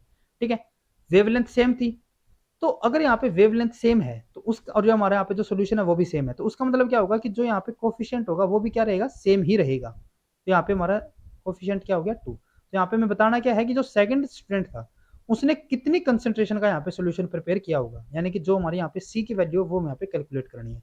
तो फिर से हम वही फॉर्मूला यहाँ पे अप्लाई करते हैं, तो यहाँ पे हमारा ECL, तो यहाँ पे हमारी एब्जॉर्बेंस क्या हो गई, ये हमारी है 0.45, ये हमारा यहाँ पे 2 हो गया, ये कंसंट्रेशन हमें यहाँ पे बतानी है, और ये हमारे यहाँ पे 1 हो गया, तो यहाँ पे हमारी कंसंट्रेशन क्या हो जाएगी 0.45 डिवाइडेड बाई 2, तो ये हमारा 0.225। तो बस ये हमारा यहाँ पे जो सेकंड ऑप्शन होगा वही हमारे यहाँ पे करेक्ट होगा। नेक्स्ट हमारे यहाँ पे क्वेश्चन आता है, 8 third year student can finish an experiment in 15 days and 18 first year student can complete the same experiment in 10 days। यहाँ पे क्या है कि 8 यहाँ पे थर्ड ईयर के स्टूडेंट्स थे, ठीक है, और उन्होंने यहाँ पे क्या किया कि एक काम को वो 15 डेज के अंदर कंप्लीट कर रहे हैं। ठीक है, नेक्स्ट क्या हुआ अब कि जो 18 स्टूडेंट थे फर्स्ट ईयर से वो क्या कर रहे हैं, सेम एक्सपेरिमेंट को कितने दिन के अंदर कंप्लीट कर रहे हैं 10 डेज के अंदर। तो आगे इन्होंने क्या बोला, if all this student work together in how many days will the experiment gate completed. तो अगर ये दोनों के दोनों स्टूडेंट, जो दोनों के दोनों ग्रुप है, अगर वो सेम यहाँ पे एक्सपेरिमेंट को एक साथ मिलकर अगर यहाँ पे कंप्लीट करना चाहे तो वो कितने दिन के अंदर इस एक्सपेरिमेंट को कंप्लीट कर देंगे, वो हमें यहाँ पे बताना है। तो यहाँ पे हमें क्या करना है, इसको हम दो तरीके से यहाँ पे सोल्व कर सकते हैं। पहले हमारा जो एक नॉर्मल मेथड रहता है उसको यहाँ पे अगर हम फॉलो करके चलते हैं, तो यहाँ पे हमें क्या दिया हुआ था कि 8 स्टूडेंट थर्ड ईयर के थे, 18 स्टूडेंट यहाँ पे फर्स्ट ईयर के थे। ठीक है, तो इसको हम क्या कर लेते हैं, यहाँ पे जो हमारे यहाँ पे 8 स्टूडेंट है इसको हम यहाँ पे ए यूनिट लेके चलते हैं, ये हमारी हो जाएगी यहाँ पे बी यूनिट। ठीक है, तो ए यूनिट यहाँ पे क्या कर रही है 15 डेज के अंदर इसको कंप्लीट कर रही है। तो अगर हम जो हमारी ए यूनिट है 8 स्टूडेंट जो हमारे यहाँ पे थर्ड ईयर के हैं वो एक दिन के अंदर हमारा कितना काम करेंगे, 15 डेज के अंदर अगर ये कंप्लीट कर रहे हैं तो एक दिन के अंदर ये कितना करेंगे 1/15 यहाँ पे पोर्शन कर देंगे। ठीक है, जो वर्क होगा उसका 1/15 यहाँ पे कंप्लीट करेंगे ना एक दिन के अंदर। तो ये तो हमारे कौन से हो गए, जो हमारी ए यूनिट थी। अगर मैं यहाँ पे बात करूं बी यूनिट के लिए, ठीक है, जो हमारी बी यूनिट है वो क्या कर रही है यहाँ पे, सेम काम को 10 दिन के अंदर कंप्लीट कर रहे थे। ठीक है, तो ये हमारे एक दिन के अंदर, जो हमारी बी यूनिट है ना 18 स्टूडेंट फर्स्ट ईयर वाले, वो एक दिन के अंदर हमारा इस काम का कितना पोर्शन कंप्लीट कर देंगे, 1/10। ठीक है, तो अगर मैं इन दोनों को यहाँ पे ऐड करके चलता हूँ, जो हमारी ए और बी हो गए, जो हमारा ए और बी, ये एक दिन के अंदर हमारा कितना काम करेंगे, ये हमारा 1/15 और ये हमारा कितना कर रहे हैं 1/10। तो इसको हम ऐड कर देंगे तो ये हमारा कितना हो जाएगा, ये हमारा ये हो जाएगा यहाँ पे, एक मिनट, इसको हम यहाँ पे एलसीएम लेना पड़ेगा। ये हमारा यहाँ पे 30, ये हमारा यहाँ पे 2 + 3, तो ये हमारा यहाँ पे 5/30। ठीक है, तो ये हमारे क्या कर रहे हैं एक दिन के अंदर, अब ये हमारा 1/6 जो वर्क होगा वो हमारे यहाँ पे कंप्लीट कर देंगे एक दिन के अंदर। ठीक है, तो ये इसको कंप्लीट कितने दिन में करेंगे, अगर हम यहाँ पे इसके कंप्लीट की बात करें, अगर ये दोनों ए प्लस बी एक दिन के अंदर कितना कर रहे हैं 1/6, ठीक है, तो कितने दिन के अंदर ये इस काम को कंप्लीट कर देंगे, 6 डेज के अंदर। ठीक है, 1/6 को यहाँ पे, सॉरी, 1 को हम यहाँ पे, टोटल हमारा कितना है 1 वर्क है ना ये, तो 1 को अगर हम यहाँ पे 1/6 के साथ अगर हम यहाँ पे डिवाइड करेंगे तो हमारे यहाँ पे आंसर क्या आ जाएगा, 6 आ जाएगा। तो यानी कि कितने दिन के अंदर कंप्लीट कर देंगे, 6 डेज के अंदर। तो ये तो हमारा हो गया नॉर्मल मेथड। अब अगर हम यहाँ पे शॉर्टकट मेथड की अगर हम यहाँ पे बात करते हैं, तो यहाँ पे हमें क्या करना पड़ेगा, यहाँ पे इनिशियली हमें क्या बताया गया था, अगर हम यहाँ पे बात करें, इनिशियली हमें बताया गया था कि यहाँ पे हमारे जो 8 स्टूडेंट थे थर्ड ईयर वाले, ठीक है, उन्होंने क्या किया था 15 डेज के अंदर काम को कंप्लीट। 18 स्टूडेंट जो हमारे फर्स्ट ईयर वाले थे उन्होंने क्या किया था, इसको 10 डेज के अंदर कंप्लीट। तो इसको हमने ए सब यूनिट माना था, ए इसको हमने बी यूनिट मान लिया।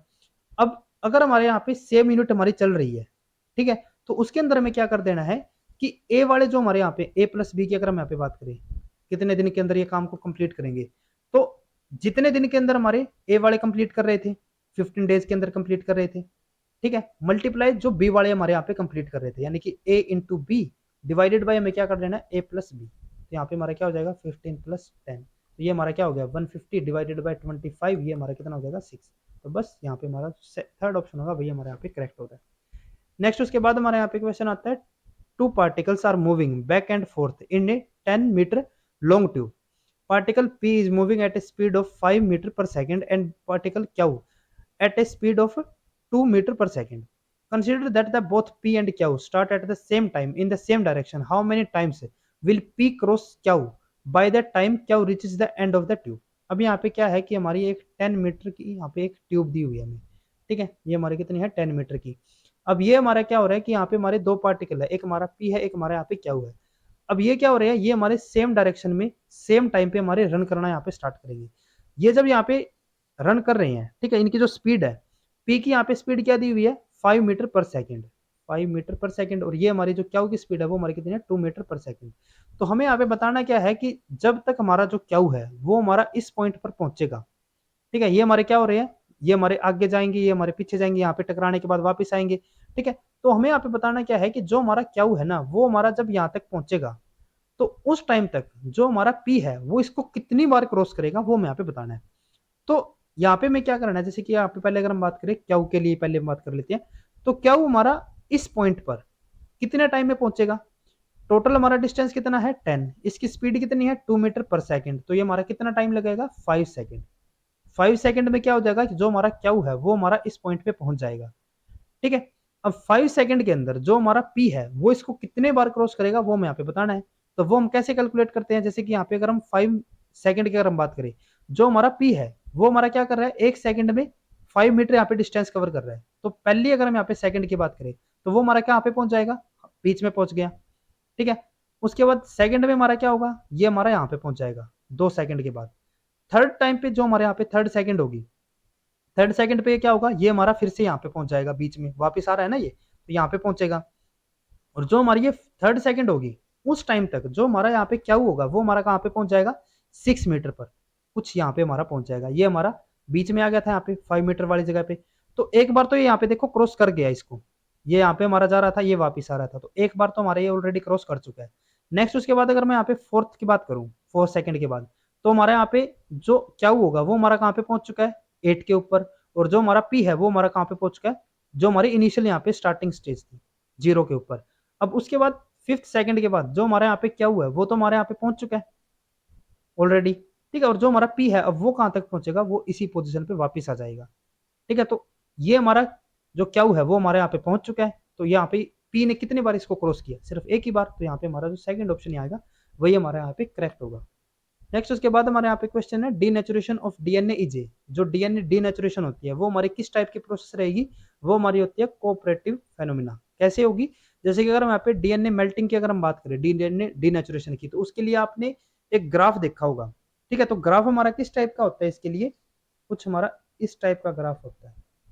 ठीक है, तो इसके अंदर क्या होता है कि इनिशियली हमारे यहाँ पे डीनेचुरेशन लो चलेगी, लेकिन जैसे ही हमारी एक पर्टिकुलर थ्रेशोल्ड हमारे यहाँ पे क्रॉस होगी तो उसके बाद क्या होता है कि जो डीनेचुरेशन है वो हमारी एकदम से यहाँ पे इंक्रीज हो जाती है।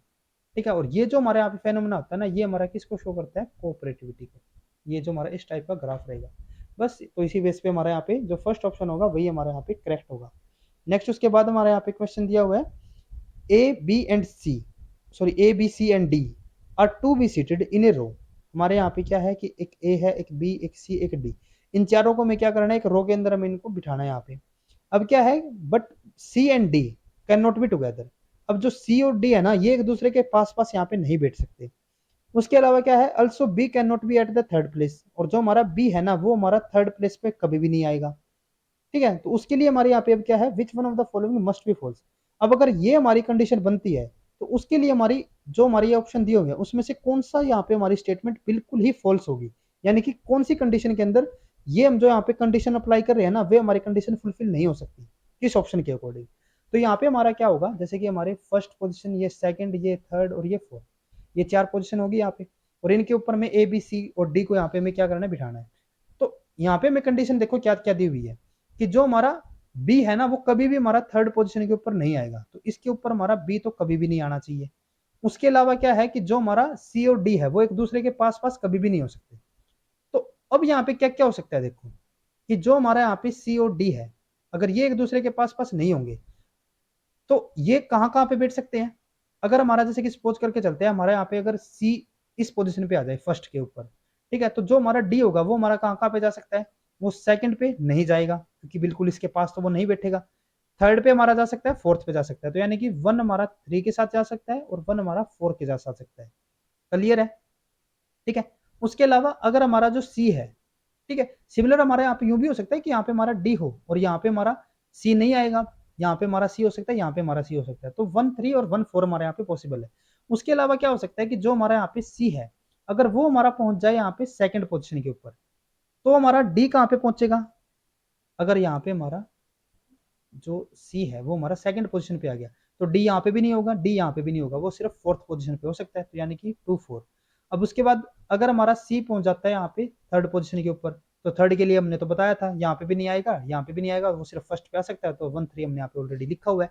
और फोर्थ के लिए अभी हमने लिखा हुआ है, अगर यहाँ पे फोर्थ पे आ जाता है तो यहाँ पे हमारा वो नहीं होगा, ये हमारा सिर्फ फर्स्ट और सेकंड पे हो सकता है, 1 4 और 1 सॉरी 2 4 और 1 4, तो ये हमने यहाँ पे ऑलरेडी बताए हुए हैं। ठीक है, तो जो हमारे सी और डी है उनके लिए हमारी सिर्फ यही पोजीशन हमारी यहाँ पे ठीक बन रही है, बाकी हमारी इनके लिए कोई भी कंपेटेबल पोजीशन नहीं होगी। और दूसरी हमारे यहाँ पे रूल क्या दिया हुआ है कि जो हमारा बी है वो हमारा कभी भी इस पोजीशन के ऊपर थर्ड पोजीशन पे नहीं आएगा।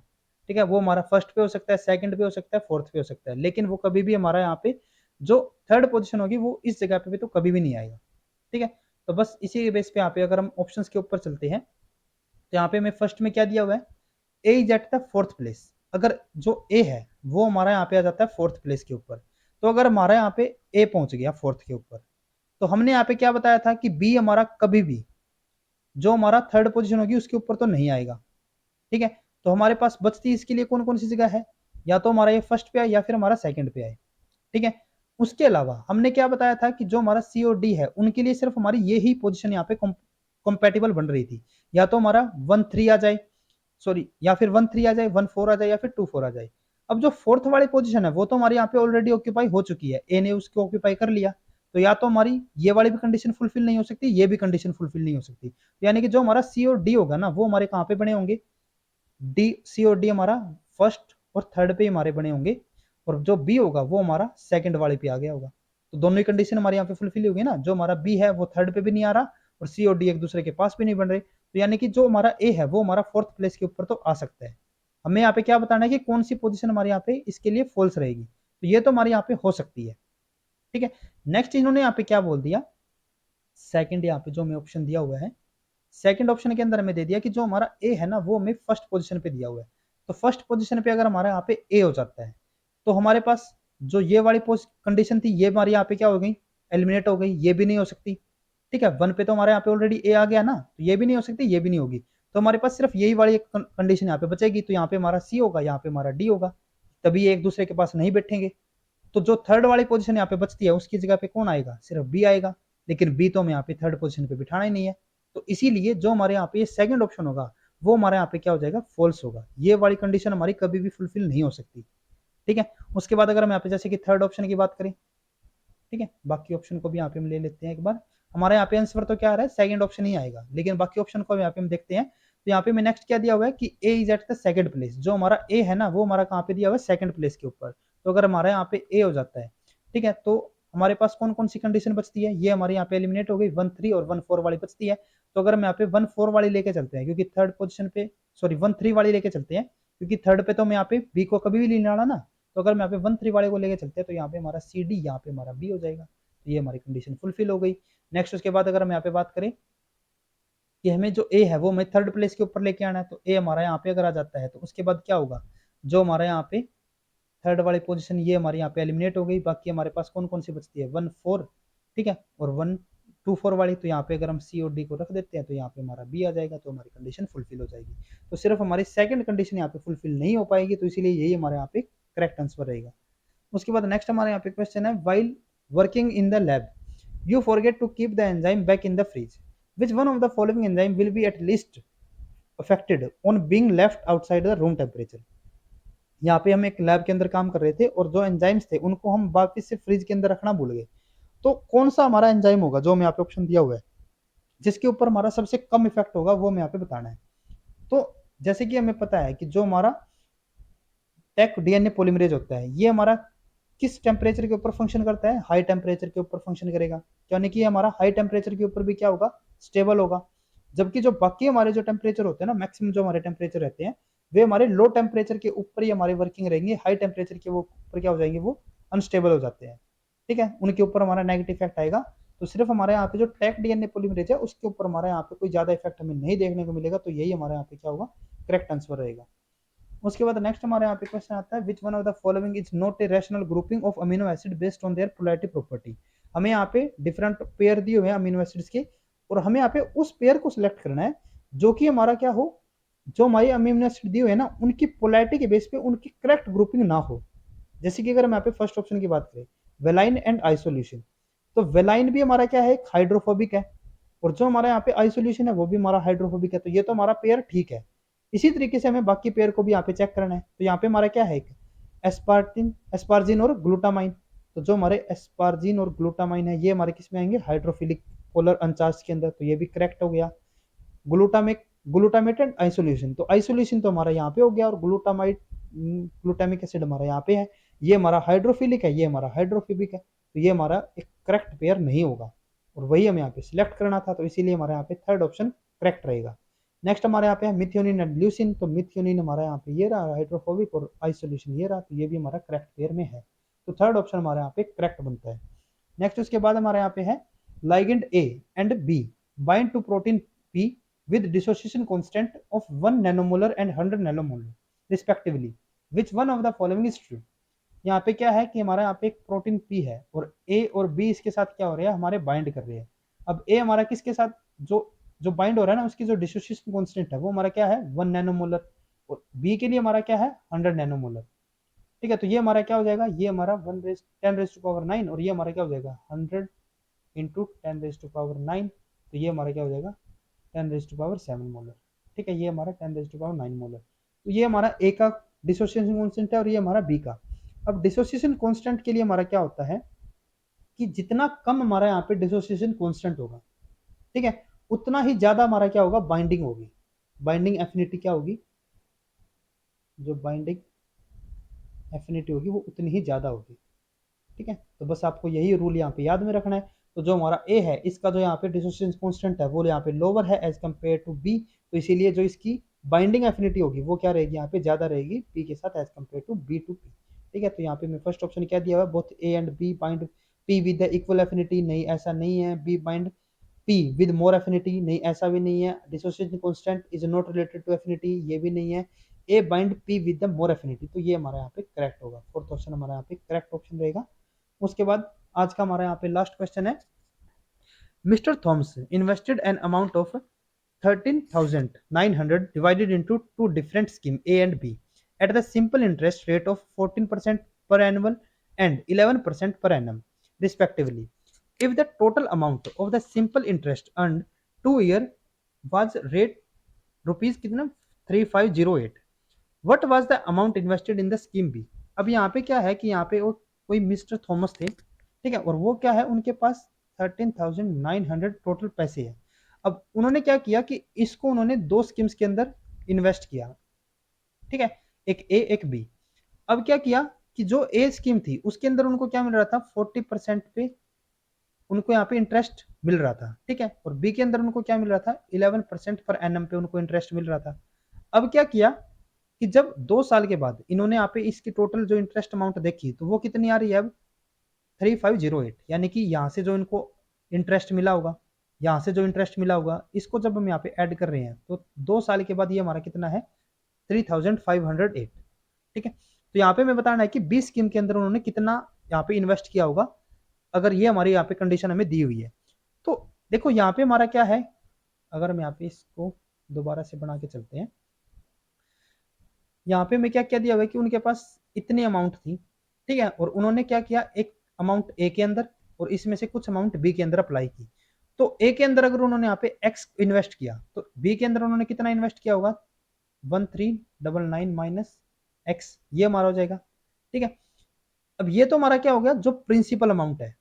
अब उसके बाद अगर हम यहाँ पे रेट की बात करें तो ए स्कीम के अंदर उनको कितना यहाँ पे इंटरेस्ट मिल रहा था 14% मिल रहा था, बी के अंदर कितना मिल रहा है 11%. टाइम की अगर हम बात करें तो दोनों के अंदर हमने सेम टाइम यहाँ पे अप्लाई किया है 2 साल के बाद, ठीक है, तो यहाँ पे भी 2 ईयर है, यहाँ पे भी 2 ईयर है, ठीक है. और जो टोटल यहाँ पे इंटरेस्ट बना है, जो टोटल सिंपल इंटरेस्ट यहाँ पे बना है वो कितना है यहाँ पे 3508, वो हमारा कहाँ से बनेगा इन दोनों को ऐड करने से, ठीक है. तो यहाँ पे हम फॉर्मूले के ऊपर चलते हैं. तो अगर मैं यहाँ पे ए स्कीम की पहले यहाँ पे बात करूँ तो इसके लिए जो हमारा यहाँ पे सिंपल इंटरेस्ट बनेगा वो हमारा यहाँ पे क्या हो जाएगा principal amount into rate into time divided by 100, ठीक है. ये हमारा P1, ये हमारा R1, ये हमारा T1, ठीक है. उसके बाद जो हमारे सेकंड यहाँ पे जो हमारा इन्वेस्टमेंट है उसके अंदर जो इनका सिंपल इंटरेस्ट बनेगा वो हमारा यहाँ पे कितना हो जाएगा, वो हमारा यहाँ पे हो जाएगा P2R2T2 divided by 100 is equal to ये हमारा टोटल इंटरेस्ट कितना बना है 2 ईयर का 3508. बस यही हमें यहाँ पे अप्लाई करना था. तो यहाँ पे अगर हम इस फॉर्मूले को अप्लाई करके देखते हैं, यहाँ पे आपको एक चीज ध्यान में रखनी है, ए के अंदर हमने एक्स अप्लाई किया है और बी के लिए हम यहाँ पे इन्वेस्ट कितना किया है 13900 माइनस एक्स, ठीक है. तो यहाँ पे मैं क्या करना है, यहाँ पे मैं जो एक्स होगा ना इसके लिए यहाँ पे मैं वैल्यू बतानी पड़ेगी. तो हमने यहाँ पे क्या बताया था कि ए के अंदर हमने यहाँ पे कितनी अमाउंट की थी एक्स, तो यहाँ पे हमारा जो प्रिंसिपल अमाउंट होगी वो हमारे यहाँ पे क्या हो जाएगी एक्स हो जाएगी, ठीक है. रेट हमारा कितना था यहाँ पे ए के अंदर 14% था, तो ये हमारा कितना हो जाएगा यहाँ पे 14. टाइम कितना होगा 2 डिवाइडेड बाय 100. नेक्स्ट हमारे यहाँ पे क्या होगा 13900 माइनस 1, ठीक है. ये हमारे यहाँ पे प्रिंसिपल अमाउंट हो गई. रेट हमारा कितना है यहाँ पे 11, टाइम कितना है 2, ये हमारा यहाँ पे 100 से डिवाइड, ये हमारा टोटल कितना हो गया 3508, ठीक है. अब उसके बाद अगर हम यहाँ पे इसको सोल्व करके चलते हैं तो ये हमारे यहाँ पे क्या हो जाएगा, ये हमारा यहाँ पे हो जाता है 28x डिवाइडेड बाई 100, तो ये हमारा 0.28x हो गया, ठीक है. उसके बाद अगर हम यहाँ पे सेकंड वाले अमाउंट की बात करें तो ये हमारे यहाँ पे क्या हो जाएगा 13900 माइनस एक्स, ठीक है, ये हमारे यहाँ पे हो जाता है 22 डिवाइडेड बाई 100, तो ये हमारे यहाँ पे हो जाता है प्लस 13900 माइनस एक्स मल्टीप्लाई 0.22, ठीक है, ये हमारे यहाँ पे हो गया. और ये हमारा किसके इक्वल है 3508 के इक्वल, ठीक है. अब यहाँ पे हम बस इस इक्वेशन को यहाँ पे सोल्व करके चलते हैं. तो यहाँ पे हमारा ये क्या आ जाएगा, ये हमारे यहाँ पे यूं का यूं 0.28 प्लस, पहले हम यहाँ पे इसको सोल्व करके चलते हैं तो पहले हम इसको इसके साथ मल्टीपल करेंगे और इस पे मल्टीपल करने पे हमारा यहाँ पे क्या आंसर आएगा, ये हमारा हो जाएगा 3058 माइनस हमारे यहाँ पे माइनस एक्स था ना, माइनस एक्स को अगर हम 0.22 के साथ यहाँ पे मल्टीपल करेंगे तो हमारा क्या हो जाएगा minus 0.22x is equal to 3508 ठीक है, यहाँ पे हमारा 0.28x होगा ना, ये x हो जाएगा, माइनस 0.22x हो जाएगा, ये इज इक्वल टू 3508, और इसको हम दूसरी तरफ लेके जाएंगे तो ये भी हमारा माइनस 3058। ठीक है, ये हमारा कितना हो जाएगा 0.06x इज इक्वल टू, अगर हम यहाँ पे इसको माइनस करके चलते हैं तो ये हमारा 5450, और ये हमारे यहाँ पे x is equal to 450 divided by 0.06, और ये हमारा हो जाता है यहाँ पे 7500। तो ये हमारा क्या आया, यहाँ पे x आया। तो अगर ये हमारा यहाँ पे x है, ठीक है, यहाँ पे हमारा क्या बताया था हमने, ए हमारा यहाँ पे क्या था, ए के अंदर हमने कितना इन्वेस्ट किया था 7500, एक्स था ना यहाँ पे हमारा, इसके अंदर एक्स हमने इन्वेस्ट किया था, एक्स की हमारी वैल्यू क्या आई है 7500, और बी के अंदर यहाँ पे हमारा क्या हो जाएगा, बी के अंदर हमने इन्वेस्ट किया था 13900 माइनस एक्स, एक्स हमारा यहाँ पे क्या हो गया 13900 माइनस 7500, ये हमारा यहाँ पे हो जाता है 6400। ठीक है, 6400, तो इसीलिए हमारे यहाँ पे जो सेकंड ऑप्शन होगा वही हमारे यहाँ पे करेक्ट होगा। ठीक है, तो आज के लेक्चर में बस इतना ही। अगर आपको ये वीडियो हमारी यूजफुल लगी हो तो please like and share this video, और डीबीटी बेट जेआरएफ सीएसआई लाइफ साइंस और गेट लाइफ साइंस रिलेटेड इसी तरीके के इंपॉर्टेंट कॉन्सेप्ट्स और क्वेश्चंस करने के लिए please subscribe to our YouTube channel Scholars Concepts. Thank you.